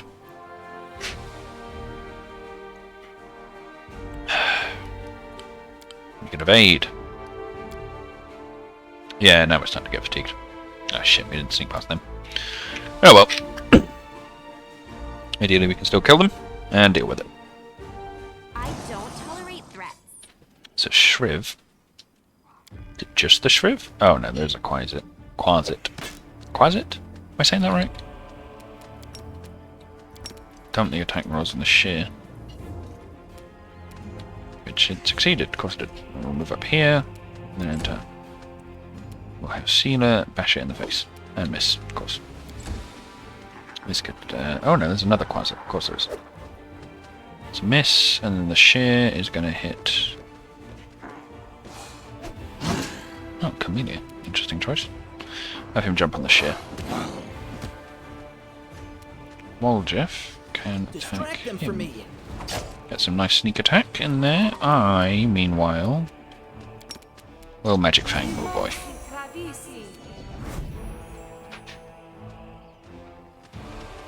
And then, let's see. Don't think we really need any more spells, so we'll just then turn there and have Lan fire at the ship. And miss. And hit. Plus it's going to miss her. And miss. And miss. That's a lot of damage. Well, a lot of attacks. Another miss.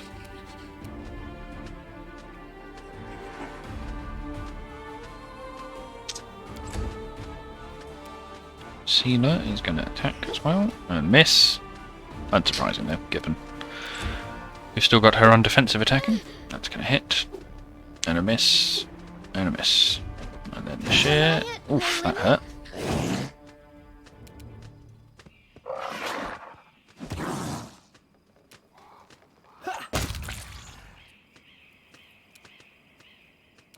I have very little left I can do. I obviously can't daze that, but I could flare it. It failed, very nice. Lan is going to shoot it, and it's dead. Very nice. Camellia is going to heal herself, because we don't want her dead. She just cast the same spell twice. The Inheritor, guide my blade. It's just another string of whiffs. Ow. Quasar poison, that's annoying. Stab you or zap you? Why not both? There we go. Pause so that we can have her treat affliction on herself. And not get rid of it. Fuck. Good. No, just a master one Bradish. Not worth the wait, to be honest. So, let's travel.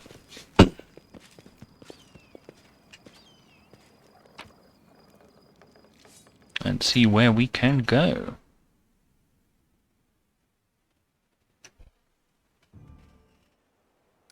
Continue on.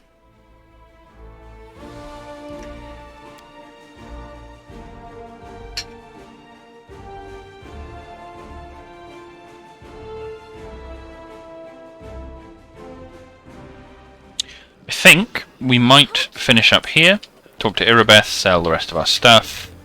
We're not going to level up, no. So yeah, sell our stuff, talk to Irabeth, and then probably end it, because it's getting, we've gone for about 3.5 hours now, which I think is a decent length, and I'm getting quite hungry. I would quite like to have some of the food. So in that case, I hope that everyone has had fun with the stream so far. If you want to catch more, feel free to follow. and you will obviously be updated whenever the game... Sorry, whenever we come back to it, which will most likely be this Saturday. I'm not going to set up a schedule just yet, because I don't know how much I can commit to that, but Saturday is currently the plan. At around 6 o'clock Central European time. So hopefully I will catch you then. But for now, we will just go talk to Irabeth, hand in our quest, and then it'll probably be the end. Yeah, hope everyone has enjoyed themselves. For the time you've all been watching, where's Irabeth? Where am I? There we go. I'm blind. There. Always tagging that. Oh, I'm glad to hear that, Daya. I will definitely let you know next time I stream as well. If you need the update, I'm glad you've enjoyed it. Let's see. Demons. Terror of Astrod have been cleared of demons.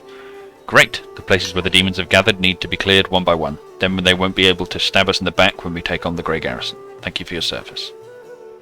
Demons Thanks for the warning. We knew it would happen. We didn't expect it so soon. The demons are highly chaotic and disorganized. Someone must be going to great lengths to gather them into a horde and smother the last pockets of resistance. Well, I'll make sure there are a few surprises in store for them. Irabeth pensively drums her fingers on her chin. My scouts in the city still haven't reported any movements of demon hordes. Trevender's Heart is safe, at least for now. I'll send a messenger for you when the situation changes. Okay.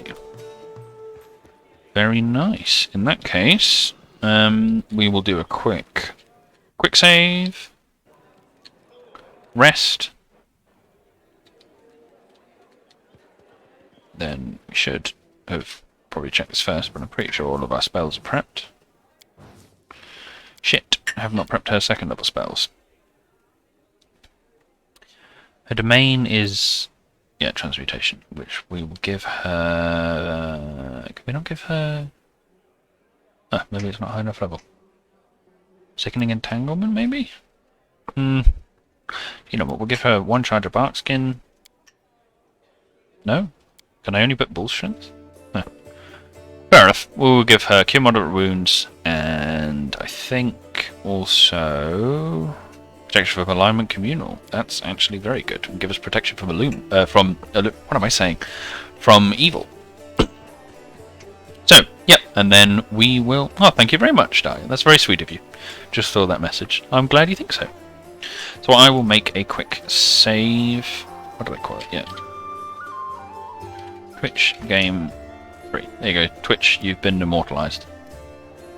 There we go. Nice save. And then, yep, that will be it for today. Once again, do follow if you want to be updated when we next go live. If not, if you can't be bothered or you just don't want to, we should be streaming this again on Saturday at 6 o'clock Central European time. That's not set in stone, that's just a rough guess of when we'll be doing it. But I hope to see all of you then, and I hope everyone had a good time. And ideally, I will see you all soon. Bye!